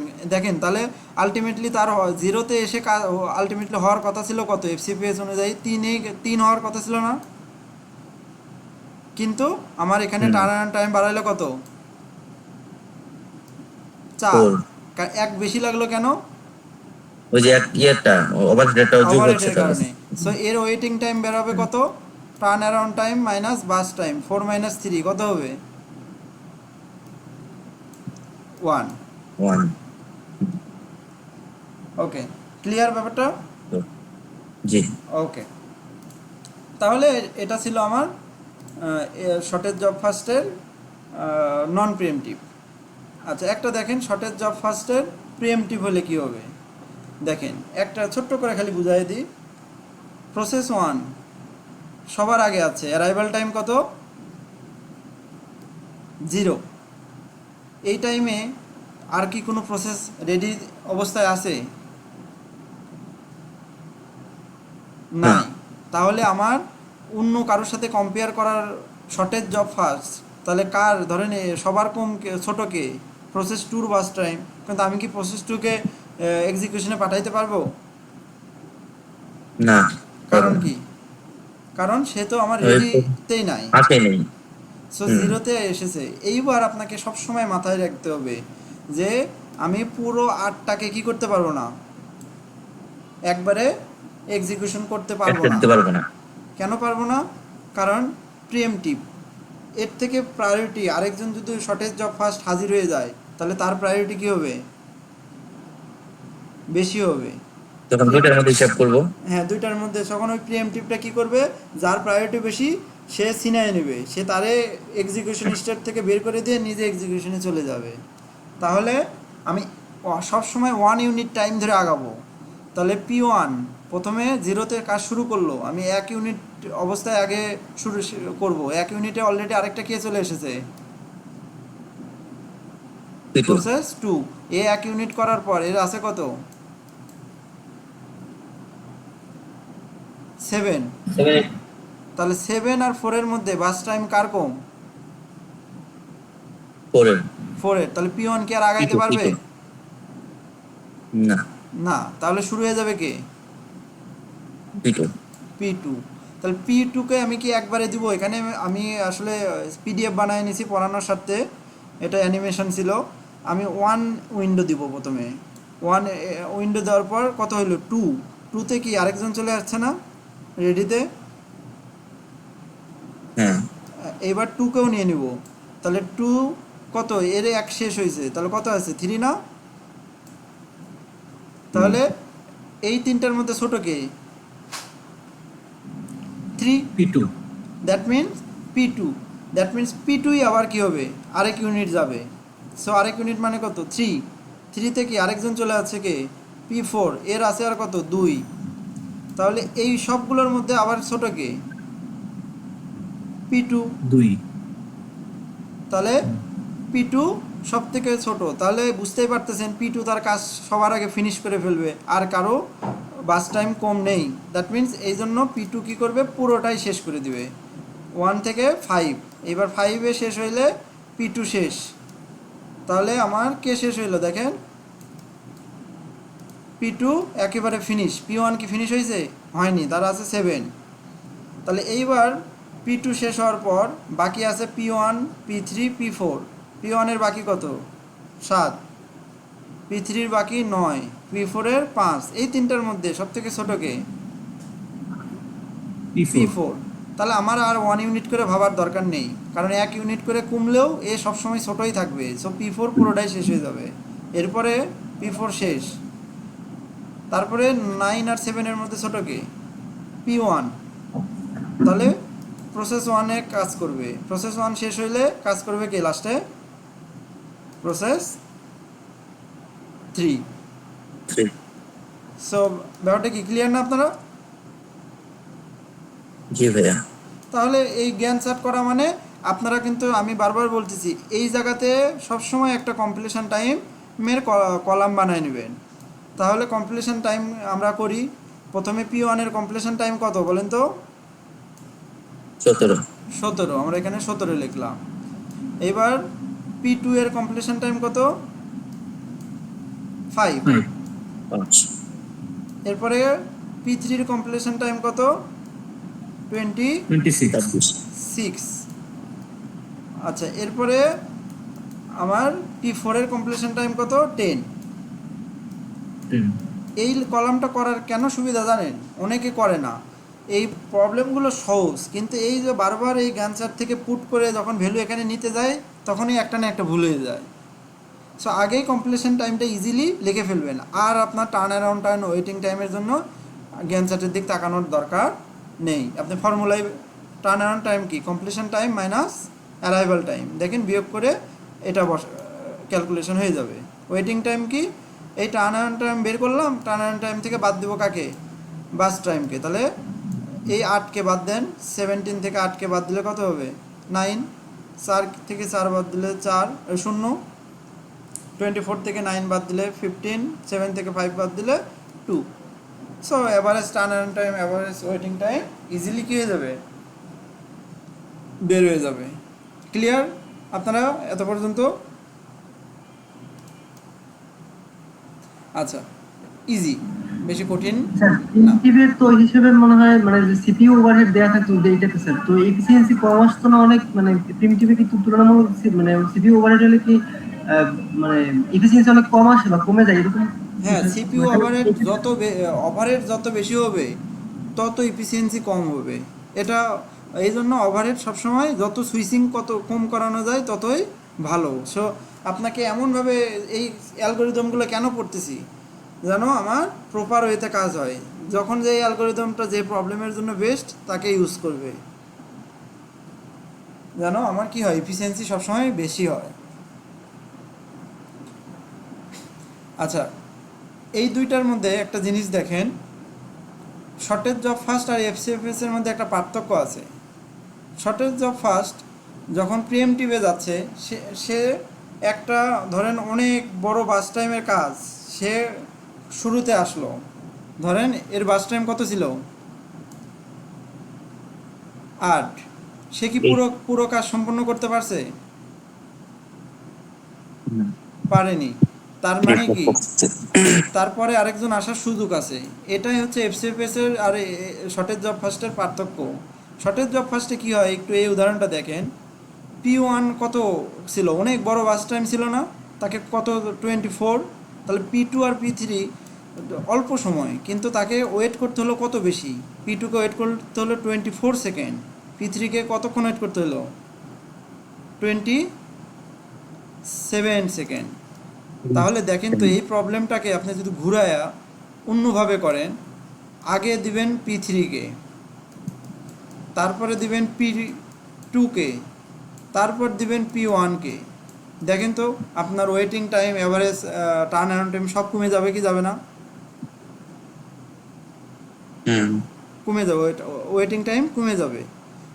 এই যে ওয়েটিং টাইমের পার্থক্য হচ্ছে, মানে বড় বাস টাইমের একটা প্রবলেম আসলে এ ফার্স্ট কাম ফার্স্ট সার্ভ কী করতেছে, অনেক টাইম ছোট একটা বাস টাইমের প্রবলেমকে অনেকক্ষণ আটকায় রাখতেছে, ওয়েটিংয়ে রাখতেছে। সো এটা এফসিএফএস এর সমস্যা। এই প্রবলেমের নাম হচ্ছে কনভয় ইফেক্ট। কি ইফেক্ট? Convoy effect. হ্যাঁ, লিখে রাখেন যে যদি পরীক্ষায় আসে যে what is convoy effect, explain your মানে অন এক্সাম্পল, তখন কি করবেন, এরকম একটা প্রবলেম নেবেন, 3টা প্রসেস নিয়ে দেখাই দিবেন যে আমার প্রথমেই যদি বড় বাস টাইমকে এক্সিকিউশনে পাঠিয়ে দিই, তখন ওয়েটিং টাইম অনেক বেশি হয়ে যায়। এটাকে যখন আমি ছোট উল্টায় দিবেন, যে P3 বা P2কে আগে এক্সিকিউশন করে লাস্টে যদি বড়টা করি, ওয়েটিং টাইম অনেক কমে যাচ্ছে, মানে এফিসিয়েন্সি বেড়ে যাচ্ছে। সো এটাই হচ্ছে কনভয় ইফেক্ট। ওকে, তাহলে কনভয় ইফেক্ট জিনিসটা ক্লিয়ার। সো এরপরে আসেন, আচ্ছা এটা একটা আমি ইউটিউব থেকে একটা সুন্দর একটা প্রবলেম আপনাদের জন্য রেখে দিছি, যে করার জন্য। এই স্লাইডটা আমার ব্যাচে যারা পড়বেন তাদেরকে তো দিয়ে দিব। আপনারা এটা, এখানে সলিউশন দেওয়া আছে, আপনারা কি করবেন, বাসায় বসে মাউস দিয়েই তো লেখা যায়, এই যে জায়গায় আপনারা কি করবেন, একটা জ্ঞান চার্ট এইভাবে নিজেরা দাগ দিয়ে কি করবেন, নিজেরা দাগ দিবেন, দাগ দিয়ে করবেন। সবগুলো করার পর এই completion time, turn around time আর ওয়েটিং টাইমটা কি করবেন, বের করবেন। বের করে এটার সাথে মিলাবেন। যদি মিলে যায়, আপনার শর্টেজ জব ফার্স্ট একেবারে কনসেপ্ট ক্লিয়ার। এই একটা প্রবলেম করলে আর কোনো প্রবলেম করার দরকার নেই। সবাই কি বুঝতে পারছেন? আচ্ছা, তাহলে এটা আমার যারা কোর্সে আছেন, আপনাদের এই স্লাইডটা দিয়ে দেবো, আপনারা এটা করবেন। এইবার আসেন রাউন্ড রবিন। রাউন্ড রবিন জিনিসটা দেখেন, শর্টেজ জব ফার্স্ট হইলেও যার জব একসাথে আছে, যার জব টাইম অনেক বেশি, মানে বাস টাইম অনেক বেশি, তার জন্য একটু সমস্যা না? তাকে তো অনেকক্ষণ অপেক্ষা করতে হবে। সো এই সমস্যা দূর করার জন্য আমরা নতুন একটা অ্যালগোরিদম ইন্ট্রোডিউস হয়েছে, তার নাম কি, রাউন্ড রবিন। কি অ্যালগোরিদম? আর অ্যালগোরিদম বা round robin algorithm. Round robin অ্যালগোরিদমকে বলা হয় শেয়ারিং অ্যালগোরিদম, মানে সবাই শেয়ার করবে, যে আমরা একেবারে কাউকে এক্সিকিউশনে গেলেই যে কমপ্লিট করব বা আরেকজন এসে ছিনিয়ে নেবে, কোনো সুযোগ নেই। প্রিএমটিভেরও সুযোগ নেই, আমার একবারে ফিনিশ হওয়ারও সুযোগ নেই। সো রাউন্ড রবিন কী করবে, শেয়ার করবে, টাইম শেয়ার। সো এটাকে বলে টিকিউ, টাইম, একটা টাইম কোয়ান্টাম থাকবে। সো টাইম কোয়ান্টাম যদি 2 থাকে, তাহলে সবাই 2 ইউনিট টাইম করে কাজ কমপ্লিট করবে। যদি 3 থাকে, 3 ইউনিট করে করবে। সো তাহলে এটার সুবিধা হচ্ছে কি, কাউকে একেবারে অনেকক্ষণ বসে থাকতে হচ্ছে না, সবাই একটা সার্টেন টাইম পর পর তার নির্দিষ্ট বরাদ্দকৃত টাইম এক্সিকিউশন করে নিতে পারতেছে। সো এটাই হচ্ছে round robin algorithm. Round robin algorithm solve করতে গেলে আপনারা দেখবেন স্যারেরা ক্লাসে ভার্সিটিতে যেটা করায়, তারা রেডি কিউ দিয়ে কোনো প্রবলেম করায় না। রেডি কিউ দিয়ে না করায় কি করে, আপনাকে জাস্ট একটা প্রবলেম দিয়ে ধরেন এই প্রবলেমটাই দিবে, এই উদাহরণটাই সাধারণত সবাই করে, ধরেন এই প্রবলেমটাই করে, ধরেন টাইম কোয়ান্টাম 5 হলে কি হবে, প্রসেস 1 প্রথমে এক্সিকিউশনে যাবে, যে 5 কমপ্লিট করবে, তখন থাকবে কত, 19 থাকবে না? জি জি ভাইয়া। আচ্ছা আমি একটা জ্ঞান চাটি দাগাই, তাহলে ভালো হবে আপনাদের জন্য। ধরেন এটা বানায় ফেলি। ধরেন প্রসেস 1 এক্সিকিউশনে গেল। এখন এটা আমার টাইম কোয়ান্টাম কত দেওয়া আছে? এটা টাইম কোয়ান্টাম কত বলেন তো? 5 পাঁচ। 5। তাহলে এ 0 থেকে কত পর্যন্ত যাবে? 5। তাহলে 0 থেকে 5 পর্যন্ত যাওয়ার পর এ তো আর করতে পারবে না, কারণ এটা ফিক্সড করা। এরপরে শুরু হবে কি P2। P2 এর জন্য বরাদ্দ 5 সেকেন্ড, কিন্তু তার আসলে লাগবে কয় সেকেন্ড? 3 সেকেন্ড। তাহলে সে P2 তার 3 সেকেন্ডেই কাজ কমপ্লিট করে ফেলবে। তাহলে 5 আর 3 কত হলো? 8। P2 এর কাজ শেষ। এবার P3, সেও তারও কত লাগবে? 3। তাহলে P3 3। তাহলে 8 আর 3 কত? 11। অনেকে কি করবে, এই বাকি টাইম এখন বাকি আছে শুধুমাত্র কে বলেন তো? P1 কত? 19। 11 আর 19 কত হয়? 30 না? জি এইভাবে লিখলে কিন্তু ভুল হবে পরীক্ষায়, যদি এই প্রবলেমও আসে। কারণ কি একবারে কি আমি এত টাইম দেওয়ার সুযোগ আছে? কারণ আমার টাইম কোয়ান্টাম কত? 5। দ্যাট মিন্স তাকে 5 5 করে আগাইতে হবে। কত করে আগাইতে হবে? 11 আর 5 16, আর কেউ নাই, তখন সে আবার সে পাবে 16 আর 5 কত? 21। তারপরে কি হবে বলেন? আবার 5। 21 আর 5 কত হয়? 26। 26। আবার কত থাকে তারপরে? তার 4 থাকে না? কত জি হইলো দেখেন? 3 5 জি, 4 15, থাকে। 4। তাহলে এই পাওয়ার P1 4 হবে। 26 আর 4 30। সো এটা হচ্ছে রাউন্ড রবিন। সো এটাই তো আপনারা করছেন, তাই না? আচ্ছা, যারা রেডি কিউ দিয়ে করেননি তারা একটু রেডি কিউ দিয়ে সলভ করে নিন। এই একটা প্রবলেম দেখায় আপনাদের। আচ্ছা, এই রাউন্ড রবিনের আমি একটা প্রবলেম এখানে দিছি, খুব সুন্দর একটা প্রবলেম। সো এটা এখান থেকে দেখেন, তাহলে ব্যাপারটা ক্লিয়ার হবে। এখানে অ্যারাইভাল টাইম দেওয়া আছে, তাই না? তাহলে দেখেন আপনারা, আমরা এখানে জ্ঞান চার্টে যাব। ধরেন আমরা এখানে একটা জ্ঞান চার্ট বানাবো, আর এখানে দেব একটা রেডি কিউ। ধরেন এটা হচ্ছে আমার রেডি কিউ। তাহলে এটা কি? আচ্ছা, আমার ঘর দেখানোর দরকার নাই, আমি জাস্ট ইয়ে করে দেখাই রেডি কিউ। আর এটা হচ্ছে জ্ঞান চার্ট। তাহলে দেখেন তো আমার টাইম কোয়ান্টাম কত দিছে এরা? 2। মানে 2 ইউনিট টাইম একজন ইউজ করতে পারবে। তাহলে আমার প্রথমে রেডি আছে কে কে দেখেন তো? অ্যারাইভাল টাইম সবার আগে কত? 0 না? দ্যাট মিন্স শুধুমাত্র প্রসেস 1 এ রেডি স্টেটে আছে। তাহলে আমার প্রসেস 1 কী হবে দেখেন, এখান থেকেই দেখেন। তাহলে প্রসেস 1 কী হবে? এক্সিকিউশনে চলে যাবে না? প্রসেস 1 এক্সিকিউশনে জি যে সে কি 4 ইউনিট কাজ করবে? না, সে 2 2 ইউনিট ইউনিট করে। কাজ করবে, মানে বাকি থাকবে 2। দেখেন প্রসেস 1, সে কিন্তু প্রসেস 1 আমার রেডি কিউতে ছিল কখন? 0-তে। এই যে 2 ইউনিট টাইম সে কাজ করবে প্রসেস 1, এই 2 ইউনিটের মধ্যে আরও কয়জন হাজির হয়ে গেছে? 2 জন হাজির দুজন হয়ে গেছে না? P2 আর P3।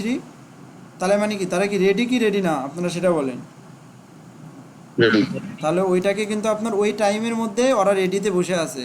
P2 আর কে? P3। পেয়েছি। এই যে P1 কত টাইম কাজ করলো? 2 টাইম, মানে 2 ইউনিট টাইম। এর মধ্যে রেডি কিউতে P2 P3 অলরেডি চলে যাচ্ছে। এইবার P1 তো আর কাজ করতে পারবে না, কারণ কি বাকি তাকে জায়গা ছেড়ে দিতে হবে। সে জায়গা ছেড়ে কোথায় চলে যাবে? টার্মিনেশনে তো যাইতে পারবে না, কারণ তার আরও বাকি আছে কত? পেয়েছি। 2। তাহলে সে কোথায় যাবে? সে সেও রেডিতে চলে যাবে। এবার রেডি থেকে এই পি ওয়ান তো এই জায়গা শেষ, এইবার কে রেডিতে কে আছে, তারপরে পি টু রেডি, আমরা সবসময় রেডি কিউ থেকে নিয়ে আসবো, তাহলে তারপরে কাজ শুরু করবে কে, পি টু। এখন দেখেন তো পি টুর টাইম কত লাগতেছে, 6, কিন্তু ও তো 6 ইউজ করবে না, ও ইউজ করবে কত, 6 মিলি সেকেন্ড। 2 মিলি সেকেন্ড ইউজ করবে, তাহলে বাকি থাকবে আরো কত, 4 না? তাহলে এ কাজ করছে 2 আর এ করলো 2, তাহলে কত, 4। এই 4-এর মধ্যে তাহলে কে আরো দুইজন হাজির, কে কে বলেন তো, P4 আর P5। তাহলে এখানে কে চলে আসবে, P4 আর P5। P2-র কাজ কি পুরোপুরি কমপ্লিট হয়েছে? কমপ্লিট না হইলে ওকে কোথায় পাঠিয়ে দিবেন, রেডি কিউতে। দ্যাট মিনস এখানে P2 রেডি কিউতে চলে যাবে, রেডি করতে। তাহলে P2 এখানে শেষ। তাহলে P2-র পর কে আছে, P3। তাহলে এবার কাজ করবে কে, P3। তাহলে P3 আবার 2 সেকেন্ড কাজ করবে, কিন্তু P3 আছে কত, 3 সেকেন্ড, তাই না? তাহলে 2 সেকেন্ড কাজ করবে মানে কি, 4 আর 2 কত হবে, 6। সো এরই মাঝে কে চলে আসবে, দেখেন তো, P6 5তম সেকেন্ডে চলে আসবে। তাহলে আমার রেডি কিউতে কে চলে আসবে, P6। আর P3-র লাগতো 3, 2 শেষ, আরও বাকি থাকে কত, 1। তাহলে কাজ কি কমপ্লিট হয়েছে না? তাহলে তাকে কোথায় পাঠাবো, রেডি কিউতে পাঠিয়ে দিব। তাহলে এখানে আসবে কত, P3। আচ্ছা, সবাই কিন্তু আমার কিউতে চলে আছে, এখানে আর দেখার কোনো কিছুই নাই, আমরা এখন রেডি কিউ ধরে ধরে দিব। তাহলে P3 শেষ, এবার P1-কে দিব, কাকে দেব, P1। P1-এর বাকি আছে কত, 2, তাহলে P1 2, তাহলে 6 আর 2 কত হবে,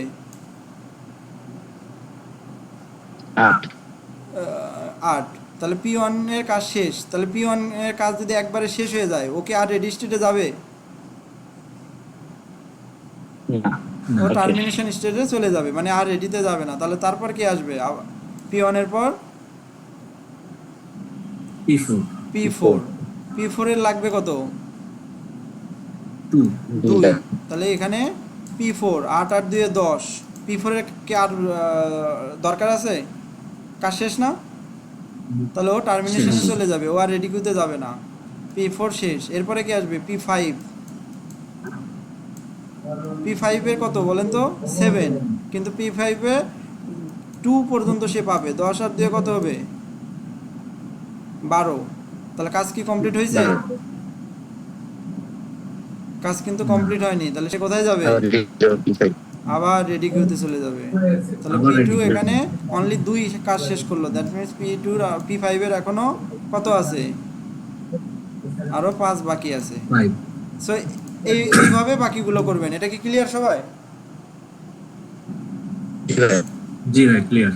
ওকে, তাহলে এই এই প্রবলেমটা একটু দেখে নিন, আউট অফ দ্য, অনেকে এই প্রবলেম করেন না আপনারা। আগের বার আমাদের যেমন এডিতে ব্যাংকার্স অ্যালগরিদম একটা বড় অ্যালগরিদম দিয়ে দিছিল, আপনাদের এরকম একটা রাউন্ড রবিন দিয়ে দিতে পারে। সো এটা এখানে দেওয়া আছে, আপনারা সলভ করে নিতে পারবেন। আর একটা ভালো প্রবলেম দেখেন। আচ্ছা, আমার ল্যাপটপের চার্জ নাই, আমি একটু ইয়ে করে দাঁড়ান, আপনারা একটু লাইনে থাকেন, আমি একটু চার্জারটা লাগাই নিই।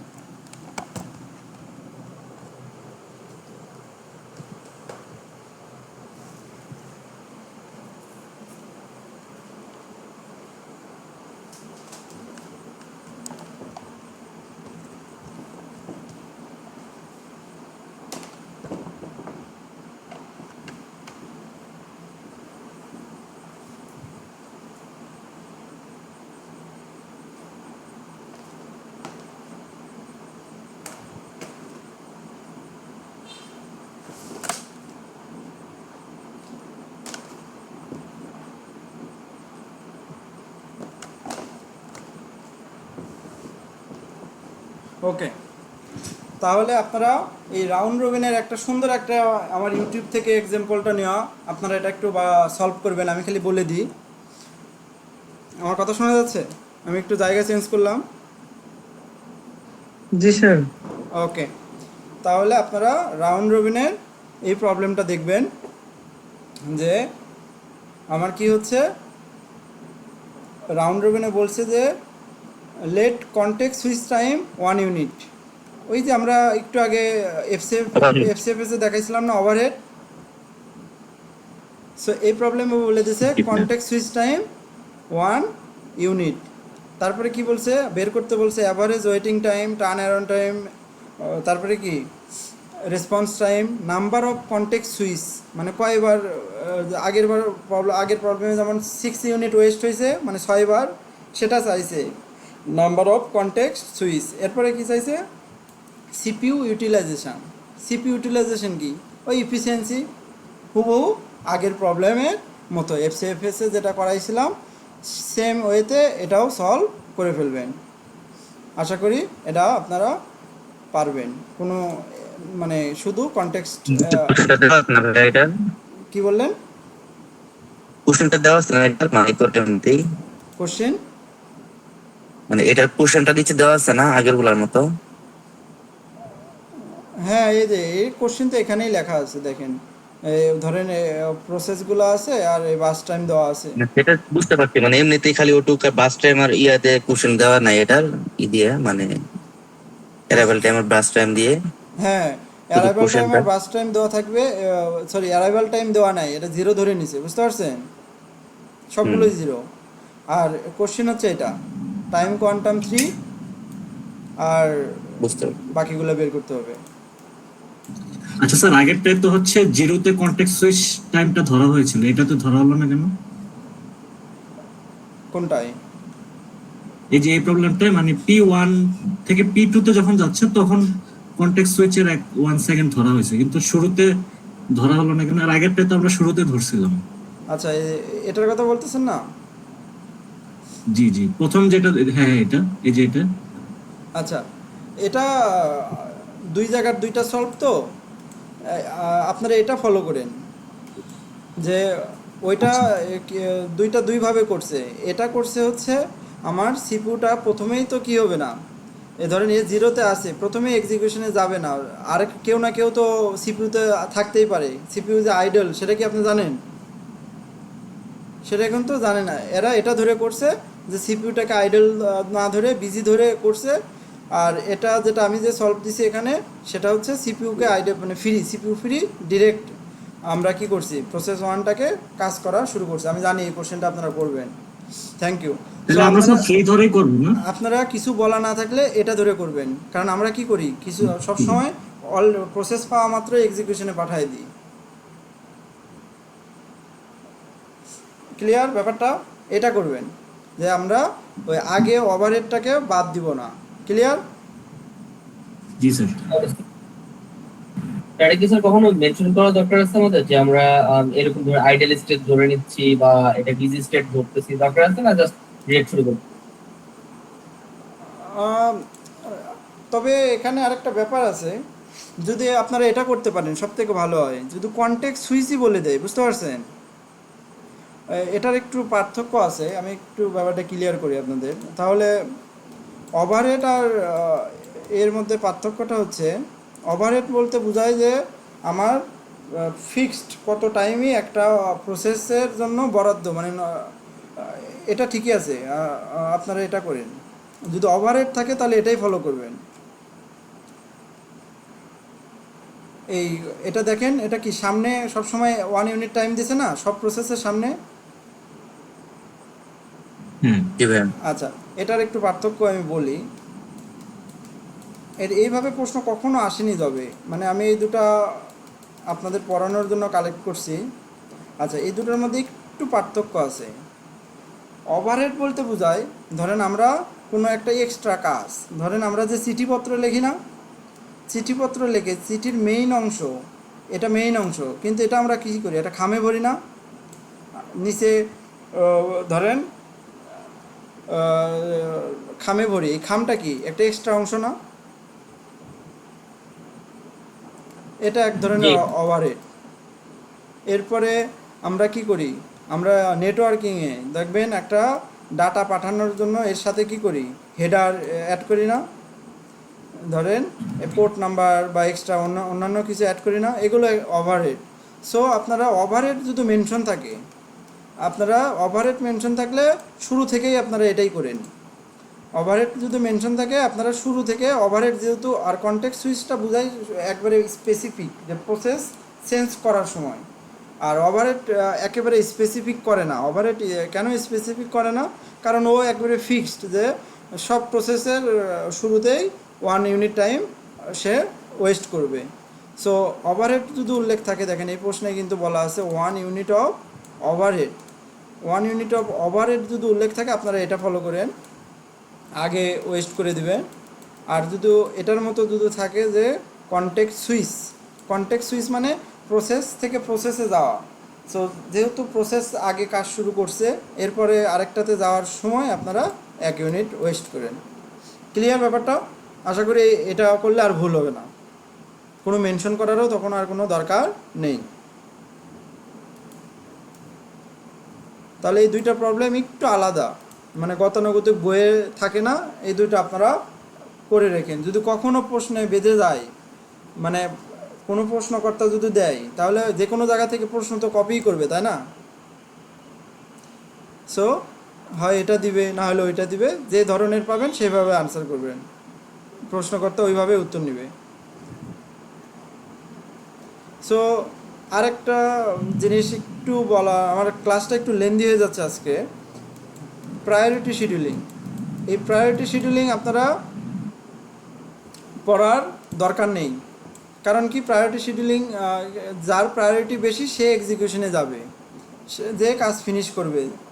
এখন যদি নন প্রিএমটিভ হয় তাহলে কাজ ফিনিশ করবে, আর যদি প্রিএমটিভ হয় তাহলে কি হবে, যার প্রায়োরিটি ধরেন আরেকজন চলে আসলো, তাহলে সে কাজ পাবে। এই প্রবলেম কখনো দিবে না। যেটা দিবে সেটা কি বলেন তো, প্রায়োরিটি শিডিউলিং থেকে কী প্রবলেম আসতে পারে আপনারা যারা একটু পড়াশোনা করছেন বলতে পারবেন?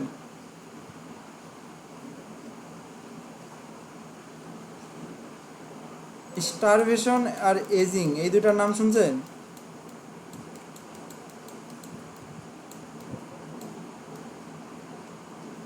আমার কথা কি শুনতে পান আপনারা? না ভাই, এই দুটার নাম শুনিনি। স্টারভেশনের নাম শুনছি আমি। আচ্ছা, স্টারভেশন আর এজিং এই দুইটা খুবই ইম্পর্টেন্ট। এই স্টারভেশন আর এজিং বলতে বোঝায় যে কোনো একটা প্রসেস প্রায়োরিটি শিডিউলিংয়ে যার প্রায়োরিটি বেশি, সে সব সময় কী হবে, যাদের প্রায়োরিটি বেশি সেই এক্সিকিউশনে যাবে। যার প্রায়োরিটি অনেক কম সে এক্সিকিউশনে যাইতেই পারবে না, সে ক্ষুধার্ত হয়ে যাবে, মানে অনেকক্ষণ অপেক্ষা করতে হবে। সো এটা কি, এটাকেই বলে কি স্টারভেশন। এটাই হচ্ছে প্রায়োরিটি শিডিউলিংয়ে সমস্যা। আর এই সমস্যাটাকে সমাধান করে কি, এজিং। ব্যাপারটা ক্লিয়ার? এজিং মানে কি, যেগুলোর কম প্রায়োরিটি তাদেরকে আস্তে আস্তে প্রায়োরিটি বাড়ানো হয়। এই বাড়ানোর যে প্রসেস সেটাকে বলা হয় এজিং। সো এই ছিল সিপিইউ শিডিউলিংয়ের প্রবলেম। সো আশা করি সিপিইউ শিডিউলিং আজকে এখানেই পড়ানো শেষ। ক্লিয়ার? সিপিইউ শিডিউলিং স্টারভেশন আর এজিংটা কি আমরা ইউটিউব থেকে দেখে নিব? আপনারা এমনি গুগল, প্রবলেমটা এগুলো বাংলা ভাষার পড়া, নিজেরা লেখার জন্য গুগল থেকে একটু 2 লাইন বাংলা লিখে নেবেন। ঠিক আছে। আর আমি যেটা মুখে বললাম ওইভাবে লিখে দিলেও আনসার, আপনি যদি লিখতে পারেন ইংলিশে ভালো করে তাও মার্ক পাবেন। এটা একটু আরেকটু রিপিট করবেন স্যার, স্টারভেশন আর এজিংটা একটু স্যার। স্টারভেশন হচ্ছে প্রায়োরিটি শিডিউলিংয়ে প্রায়োরিটি একটা নাম্বার দেওয়া থাকবে, যার প্রায়োরিটি বেশি সে এক্সিকিউশনে যাবে। এখন যার প্রায়োরিটি অনেক কম সে কিন্তু কী হবে, অনেকক্ষণ অপেক্ষা করতে হবে। এরই মধ্যে যদি আরেকটা রেডি কিউতে আরেকটা প্রায়োরিটি বেশি হলো প্রসেস চলে আসে, সে কাজ করা শুরু করে দেবে অনেক পরে এসেও। কিন্তু যার প্রায়োরিটি কম সে কী হবে, সে বসেই থাকবে। এই আমাদের সমাজ ব্যবস্থায় কী হয়, যার প্রায়োরিটি অনেক কম সে ধরেন সিরিয়ালে দাঁড়ায় আছে, এখন ধরেন 2 ঘন্টা সে দাঁড়ায় আছে সিরিয়ালে, এখন এমন একজন আসলো নেতা খেতা মানুষ, তখন কি হয়, সে অটো কাজ করে নিয়ে চলে যায় না পরে এসেও। এটাই হচ্ছে যার প্রায়োরিটি কম সে অনেকক্ষণ বসে থাকবে, এটাকে বলে স্টারভেশন। আর যার প্রায়োরিটি বেশি সে আগেই করে নেবে, তাকে অপেক্ষা করতে হবে না। সো এই সমস্যা দূর করার জন্যই যার প্রায়োরিটি কম তাকে প্রায়োরিটি বাড়ানো হবে, একটা প্রায়োরিটি নাম্বার। এই বাড়ানোর যে একটা প্রসেস সেটাকে বলা হয় এজিং। ক্লিয়ার এখন? জি স্যার, ক্লিয়ার। ওকে, তাহলে starvation aging clear, that means আমার সিপিইউ শিডিউলিং আজকে পড়ানো শেষ। তাহলে একটু হার্ড ডিস্কের ম্যাথ দেখাই দিই, কি বলেন? জি স্যার। স্যার স্লাইড গুলো দেবেন? স্লাইড দিব, আপনারা টেনশন করেন না, আপনাদের জন্যই তো আমি আছি, তাই না? জি স্যার। আচ্ছা, হার্ড ডিস্কের ম্যাথ। হার্ড ডিস্ক তো সবাই দেখছেন, তাই না? এই যে আমার ব্যানারে দেখেন, এটা কি হার্ড ডিস্ক না? জি ভাই, হার্ড ডিস্ক। আচ্ছা, এই যে হার্ড ডিস্ক একটু সরাসরি দেখি আমরা, তাহলে আরো ভালো ভিজুয়ালাইজেশন হবে, তারপর পড়ানো শুরু করি, কি বলেন?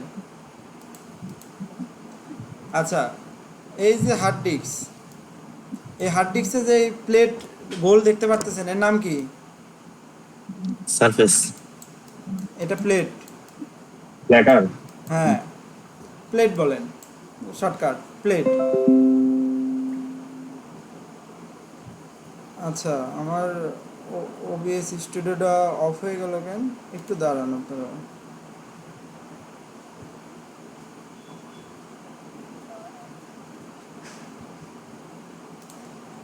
আচ্ছা, আপনারা একটু ফেসবুক গ্রুপে আমার রেকর্ড না হলে আবার আপনাদেরই সমস্যা হবে।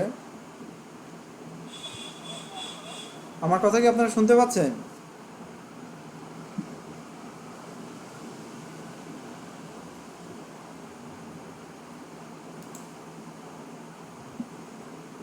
হ্যালো?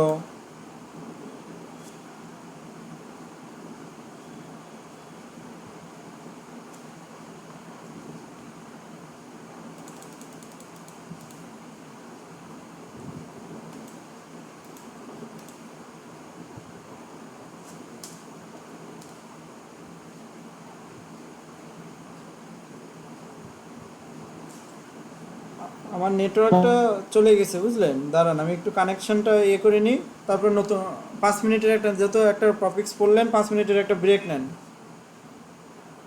আমরা নিউ টপিক শুরু করব, এই উপলক্ষে ব্রেক।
ওকে, সবাই আপনারা রেডি?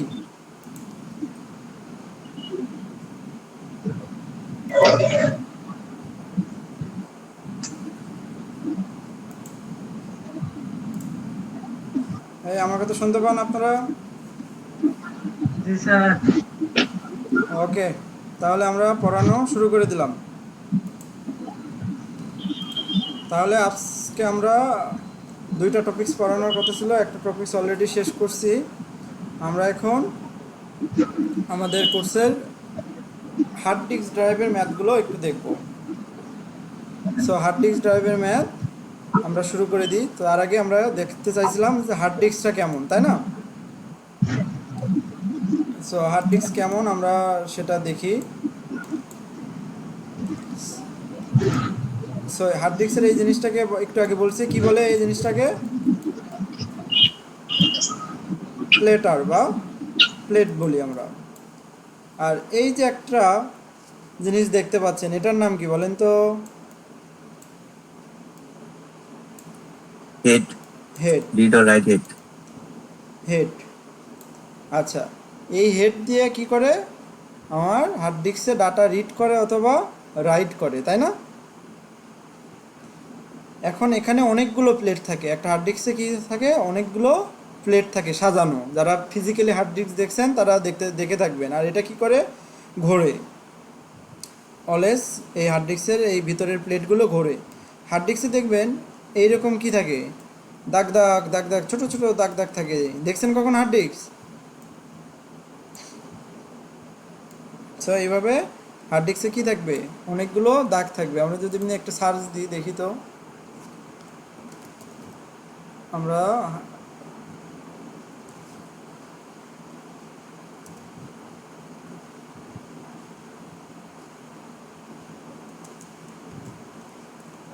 হার্ড ডিস্ক রিয়াল, ও আচ্ছা, আমার তো ইয়েতেই আছে, স্লাইডে আছে। আমরা এখানে চলে যাই। এই যে দেখেন, যে এখান থেকে আমরা ক্লিয়ার করে দিচ্ছি আপনাদের। সো হার্ড ডিস্কে যে বললাম অনেকগুলো দাগ থাকে, সেই দাগকে প্রত্যেকটাকে বলে কি বলেন তো? ট্র্যাক। আর এই প্রত্যেকটা ট্র্যাক কি হয়? এইভাবে ভাগ ভাগ থাকে। প্রত্যেকটা ট্র্যাক এভাবে কি থাকবে? ভাগ থাকবে। এই প্রত্যেকটা ভাগকে কি বলে?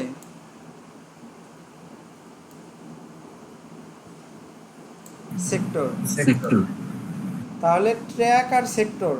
তাহলে এখানে যে ইমেজ দেখতেছিলাম, তাহলে এই হার্ড ডিস্কের প্রত্যেকটা সারফেসে একটা প্লেটের কয়টা সারফেস থাকে কেউ বলতে পারবেন? দুইটা। দুইটা, আপার সারফেস আর হচ্ছে লোয়ার সারফেস। আচ্ছা, তাহলে এই হার্ড ডিস্কের প্রত্যেকটা হার্ড ডিস্ক কী আছে? এইরকম গোলাকার মানে দাগ দাগ থাকে। আপনারা একটা হার্ড ডিস্ক কখনো খুলে দেখলে বুঝতে পারবেন। সো এই প্রত্যেকটা দাগকে মাঝামাঝি যে জায়গা, গ্যাপ, এই এক একটা গ্যাপ, এই গ্যাপের বরাবর এটাকে বলে ট্র্যাক। আর এই এক একটা ট্র্যাকে প্রত্যেকটা পোর্শনকে বলে সেক্টর। সো আশা করি ট্র্যাক আর সেক্টর ব্যাপারটা ক্লিয়ার আপনাদের। এখন এই যে হার্ড ডিস্কের যে প্লেটগুলো সাজানো আছে এটা হচ্ছে একটা সিলিন্ডারের মতো, যে একটা এটা একটা প্লেট, এটা একটা প্লেট, একটা প্লেট। পরীক্ষার হলে প্রশ্ন দিছে। হ্যাঁ বলেন। আর পরীক্ষার হলে প্রশ্ন দিছে যে 16 প্লেট, তাহলে আপনারা 16 প্লেটার আছে, তাহলে আপনারা কি, যখন আমরা তো ম্যাথ করবো সবসময় সারফেস ধরে, তখন কি করবেন বলেন তো?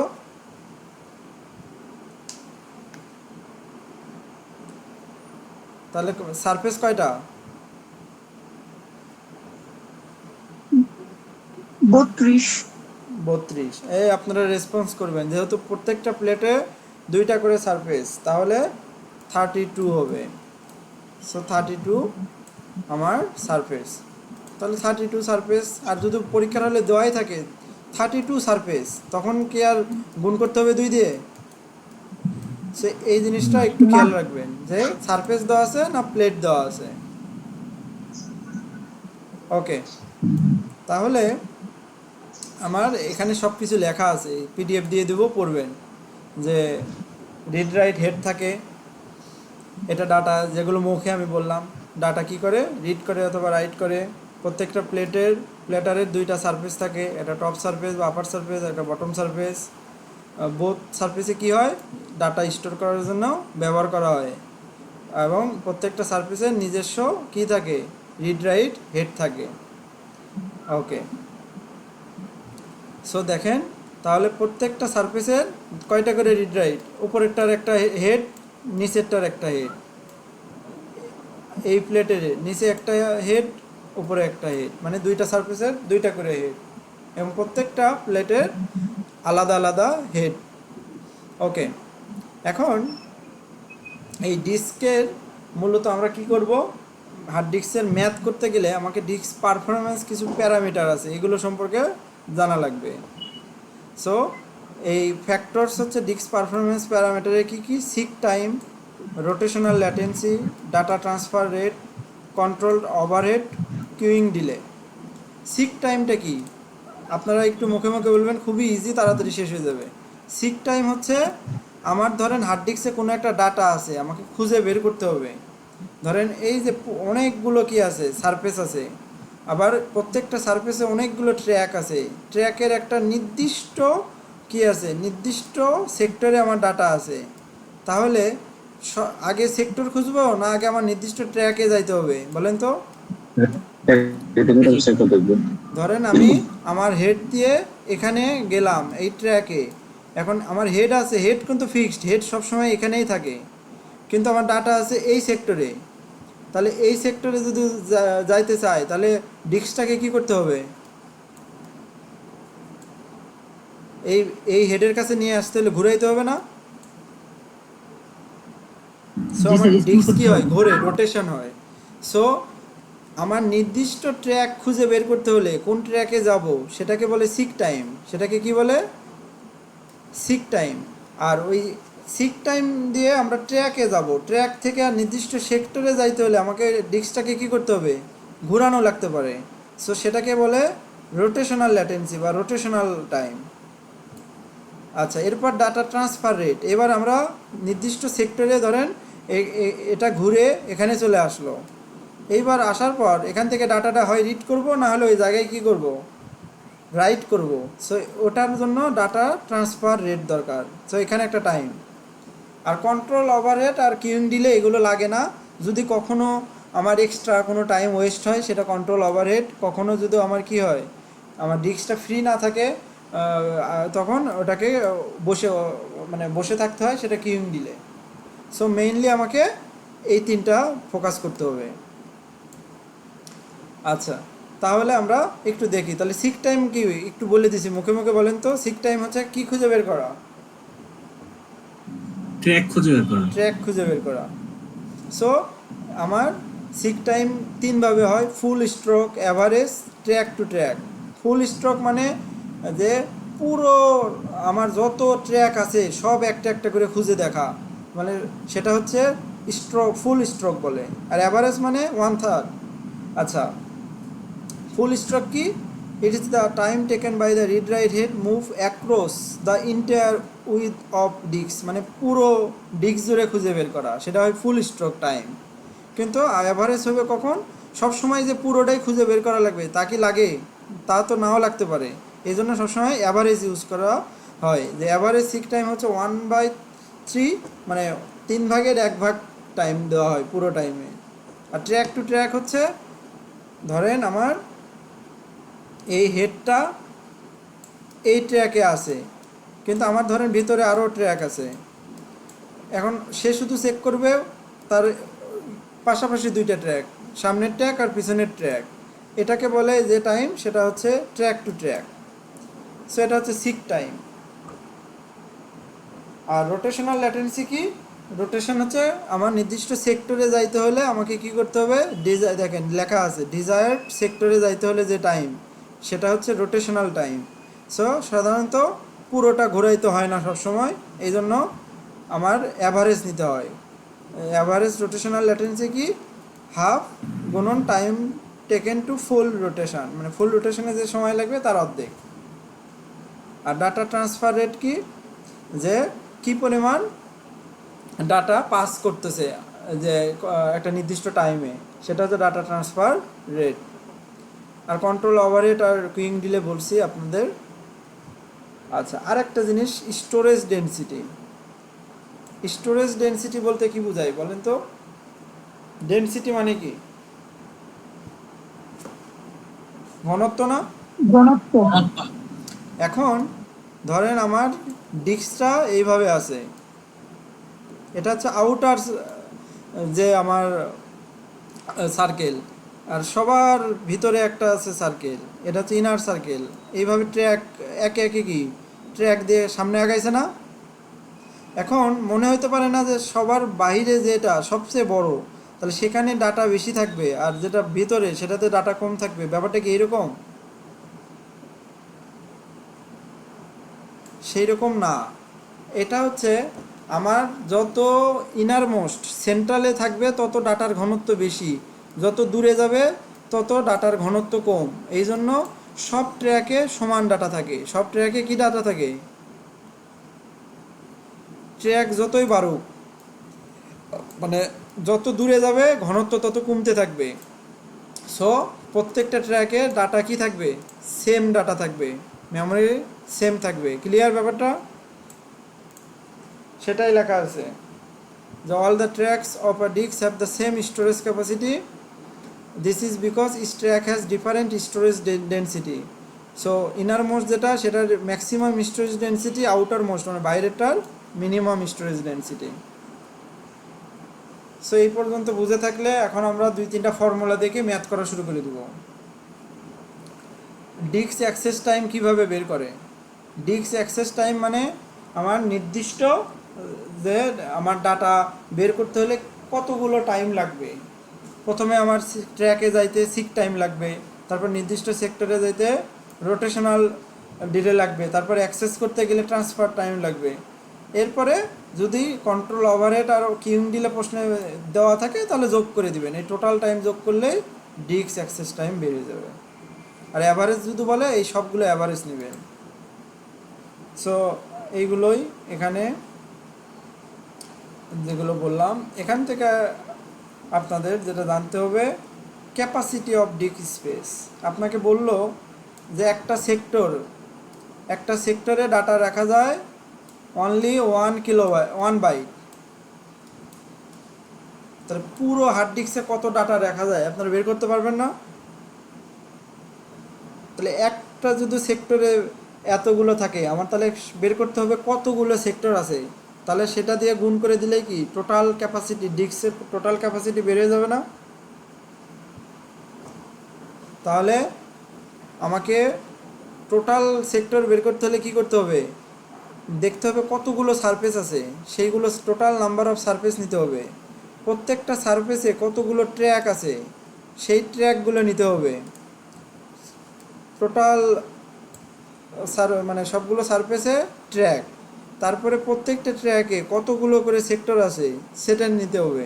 এই সবগুলো গুণ করে দিলে টোটাল সেক্টর পাবো, এবং টোটাল সেক্টরের সাথে প্রত্যেক সেক্টরে storage capacity of one sector গুণ করে দিলেই পুরো হার্ড ডিস্কের ক্যাপাসিটি বের হয়ে যাবে। সো আশা করি বুঝতে পারছেন। আচ্ছা, এইবার একটা মজার জিনিস, ফরম্যাটিং ওভারহেড। ফরম্যাটিং ওভারহেড কি? ফরম্যাটিং ওভারহেড হচ্ছে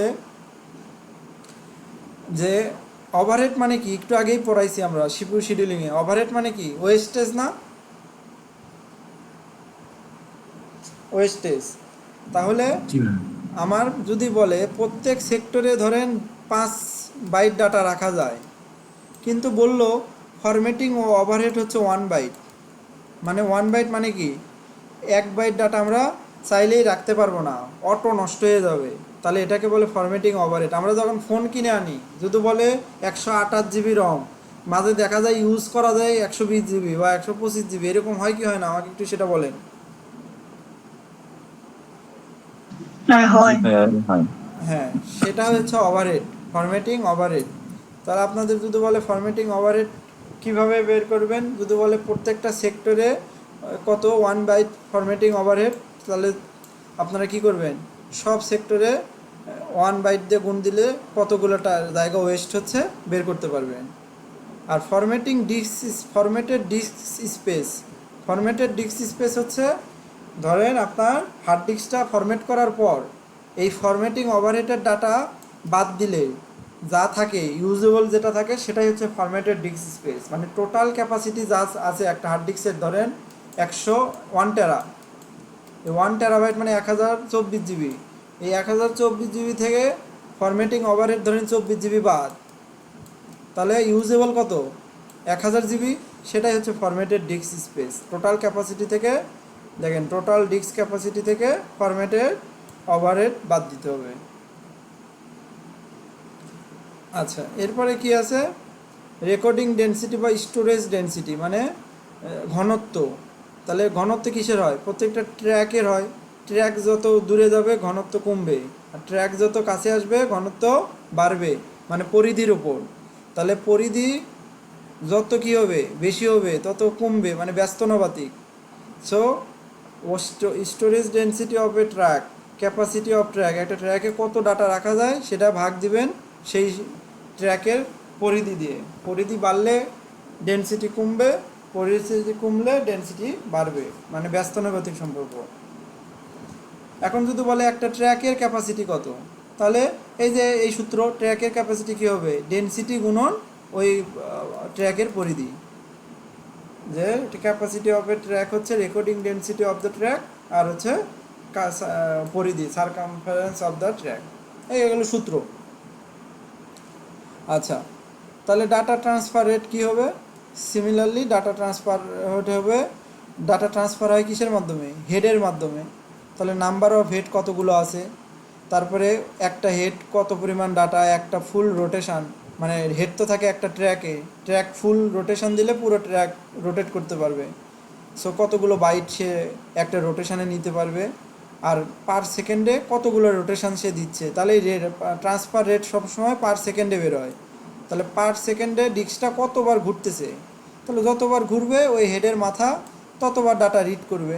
তাহলে কতগুলো হেড আছে সেটা আমার দেখতে হবে, আর পার রোটেশনে কী পরিমাণ ডাটা সে রিড করতেছে আর কতবার ঘুরতেছে পার রোটেশনে গুণ করে দিলেই ডাটা ট্রান্সফার রেট বেড়ে যাবে। আর ট্র্যাক পার সারফেস, একটা সারফেসে কতগুলো ট্র্যাক আছে, ধরেন এইভাবে ট্র্যাক বের করতে বলছে কতগুলো, তাহলে আউটার যে রেডিয়াস আর ইনার যে রেডিয়াস, দুটার বিয়োগ করে দিয়ে প্রত্যেকটা ট্র্যাকের যে গ্যাপ সেটা দিয়ে ভাগ দিলেই কয়টা ট্র্যাক আছে সেটা পেয়ে যাবে। ওকে, এই সূত্রগুলো এখান থেকে তাহলে আপনারা পড়ে নেবেন। আর এখানে একটা ম্যাথ আছে, আমি একটা ম্যাথ জাস্ট দেখাই দিই, কিছু আপনারা করবেন, খুবই ইজি ওইগুলো বুঝে থাকলে। এই একটা ম্যাথই ভালো করে করেন, এখানে অনেকগুলো ম্যাথ আছে, এতগুলো করার দরকার নেই, এটাই মোটামুটি আসলে যে বলছে consider a disk pack with the following specification. Surface আছে কয়টা? 16টা। কিন্তু যদি আপনাদের বলতো এখানে 8টা প্লেট, যে 8 প্ল্যাটার্স, প্রশ্নে এখন তো প্রশ্নকর্তা সবসময় সারফেস দিবে না, বলবে 8 প্ল্যাটার্স, তখন আপনাদের নিজে থেকে গুণ করে নিয়ে 16টা সারফেস বানাইতে হবে। আচ্ছা, ট্র্যাক আছে কয়টা? ট্র্যাক আছে পার সারফেসে 128টা, মানে 128টা সার্কেল আছে। প্রত্যেকটা ট্র্যাকে কয়টা করে সেক্টর আছে? 256টা। আর এক একটা সেক্টরে কতটুকু ডাটা রাখা যায়? 512 বাইটস। এখন বলতেছে ক্যাপাসিটি অফ ডিস্ক স্পেস। একটু আগে সূত্র শিখাইছি যে ক্যাপাসিটি অফ ডিস্ক স্পেস হচ্ছে টোটাল সারফেস গুণন প্রত্যেকটা সারফেসে কতগুলো ট্র্যাক গুণন প্রত্যেকটা ট্র্যাকে কতগুলো সেক্টর, সেই সেক্টরে কী পরিমাণ ডাটা রাখা যায় সব গুণ করে দিলে ক্যাপাসিটি অফ ডিস্ক স্পেস বেড়ে যাবে। দেখেন এগুলো দেওয়া আছে। আর হচ্ছে আমার total number of surface, number of tracks per surface, number of sectors per track আর number of bytes per sector দিয়ে গুণ দিয়ে দিবেন, পেয়ে যাবেন টোটাল ক্যাপাসিটি। এখন বলতেছে number of bits required to address sector. এবার দেখেন শুধু সেক্টরকে আমার কি করতে মানে অ্যাড্রেস করতে কতগুলো বিট লাগবে, এবার কিন্তু ডাটার কথা বলেনি। সো আমার পার সেক্টরে কি ডাটা রাখা লাগে সেটা দেখার বিষয় না, আমার দেখতে হবে কতগুলো সেক্টর আছে। তাহলে টোটাল নাম্বার অফ সারফেস, প্রত্যেকটা সারফেসে কতগুলো ট্র্যাক এবং প্রত্যেকটা ট্র্যাকে কতগুলো সেক্টর গুণ করে দিলে আমি পেয়ে যাব 2^19 সেক্টরস। তাহলে এটা রিপ্রেজেন্ট করতে আমার 19 বিট লাগবে, 2^19। সো এটাই বলছে number of bits require to address the sector 19 bits. আচ্ছা, ফরম্যাটেড ডিস্ক স্পেস একটু আগে বলছিলাম ফরম্যাটেড ডিস্ক স্পেস কীভাবে বের করবেন। 3 নম্বর প্রশ্ন বলছে যে প্রত্যেকটা সেক্টরে 32 বাইট করে কি হয়, ফরম্যাট ওভারহেড মানে 32 বাইট নষ্ট হয়। তাহলে টোটাল নষ্ট হয় কত? টোটাল সেক্টরকে 32 বাইট দিয়ে গুণ করলে ওই পরিমাণ ডাটা নষ্ট হয়। ওই নষ্টটা টোটাল ক্যাপাসিটি থেকে বাদ দিলেই ফরম্যাটেড ডিস্ক স্পেস পেয়ে যাবেন। দেখেন তাই করছে যে টোটাল নাম্বার অফ সেক্টর একটু আগেই বের করছি 2^19 আর প্রত্যেকটা ওভারহেড কত পার সেক্টরে 32 বাইট গুণ করে দিলে আসলো কত? 16 মেগাবাইট। এই 16 মেগাবাইট বাদ দিলেই আমার টোটাল জায়গা ছিল মেমোরির 256 MB, সেখান থেকে 16 MB বাদ, তাহলে ইউজেবল হচ্ছে 240 মেগাবাইট। এটাই হচ্ছে ফরম্যাটের ডিস্ক স্পেস। এই তো বাকি ম্যাথগুলো জাস্ট সূত্রে বসায় দিবেন, হয়ে যাবে।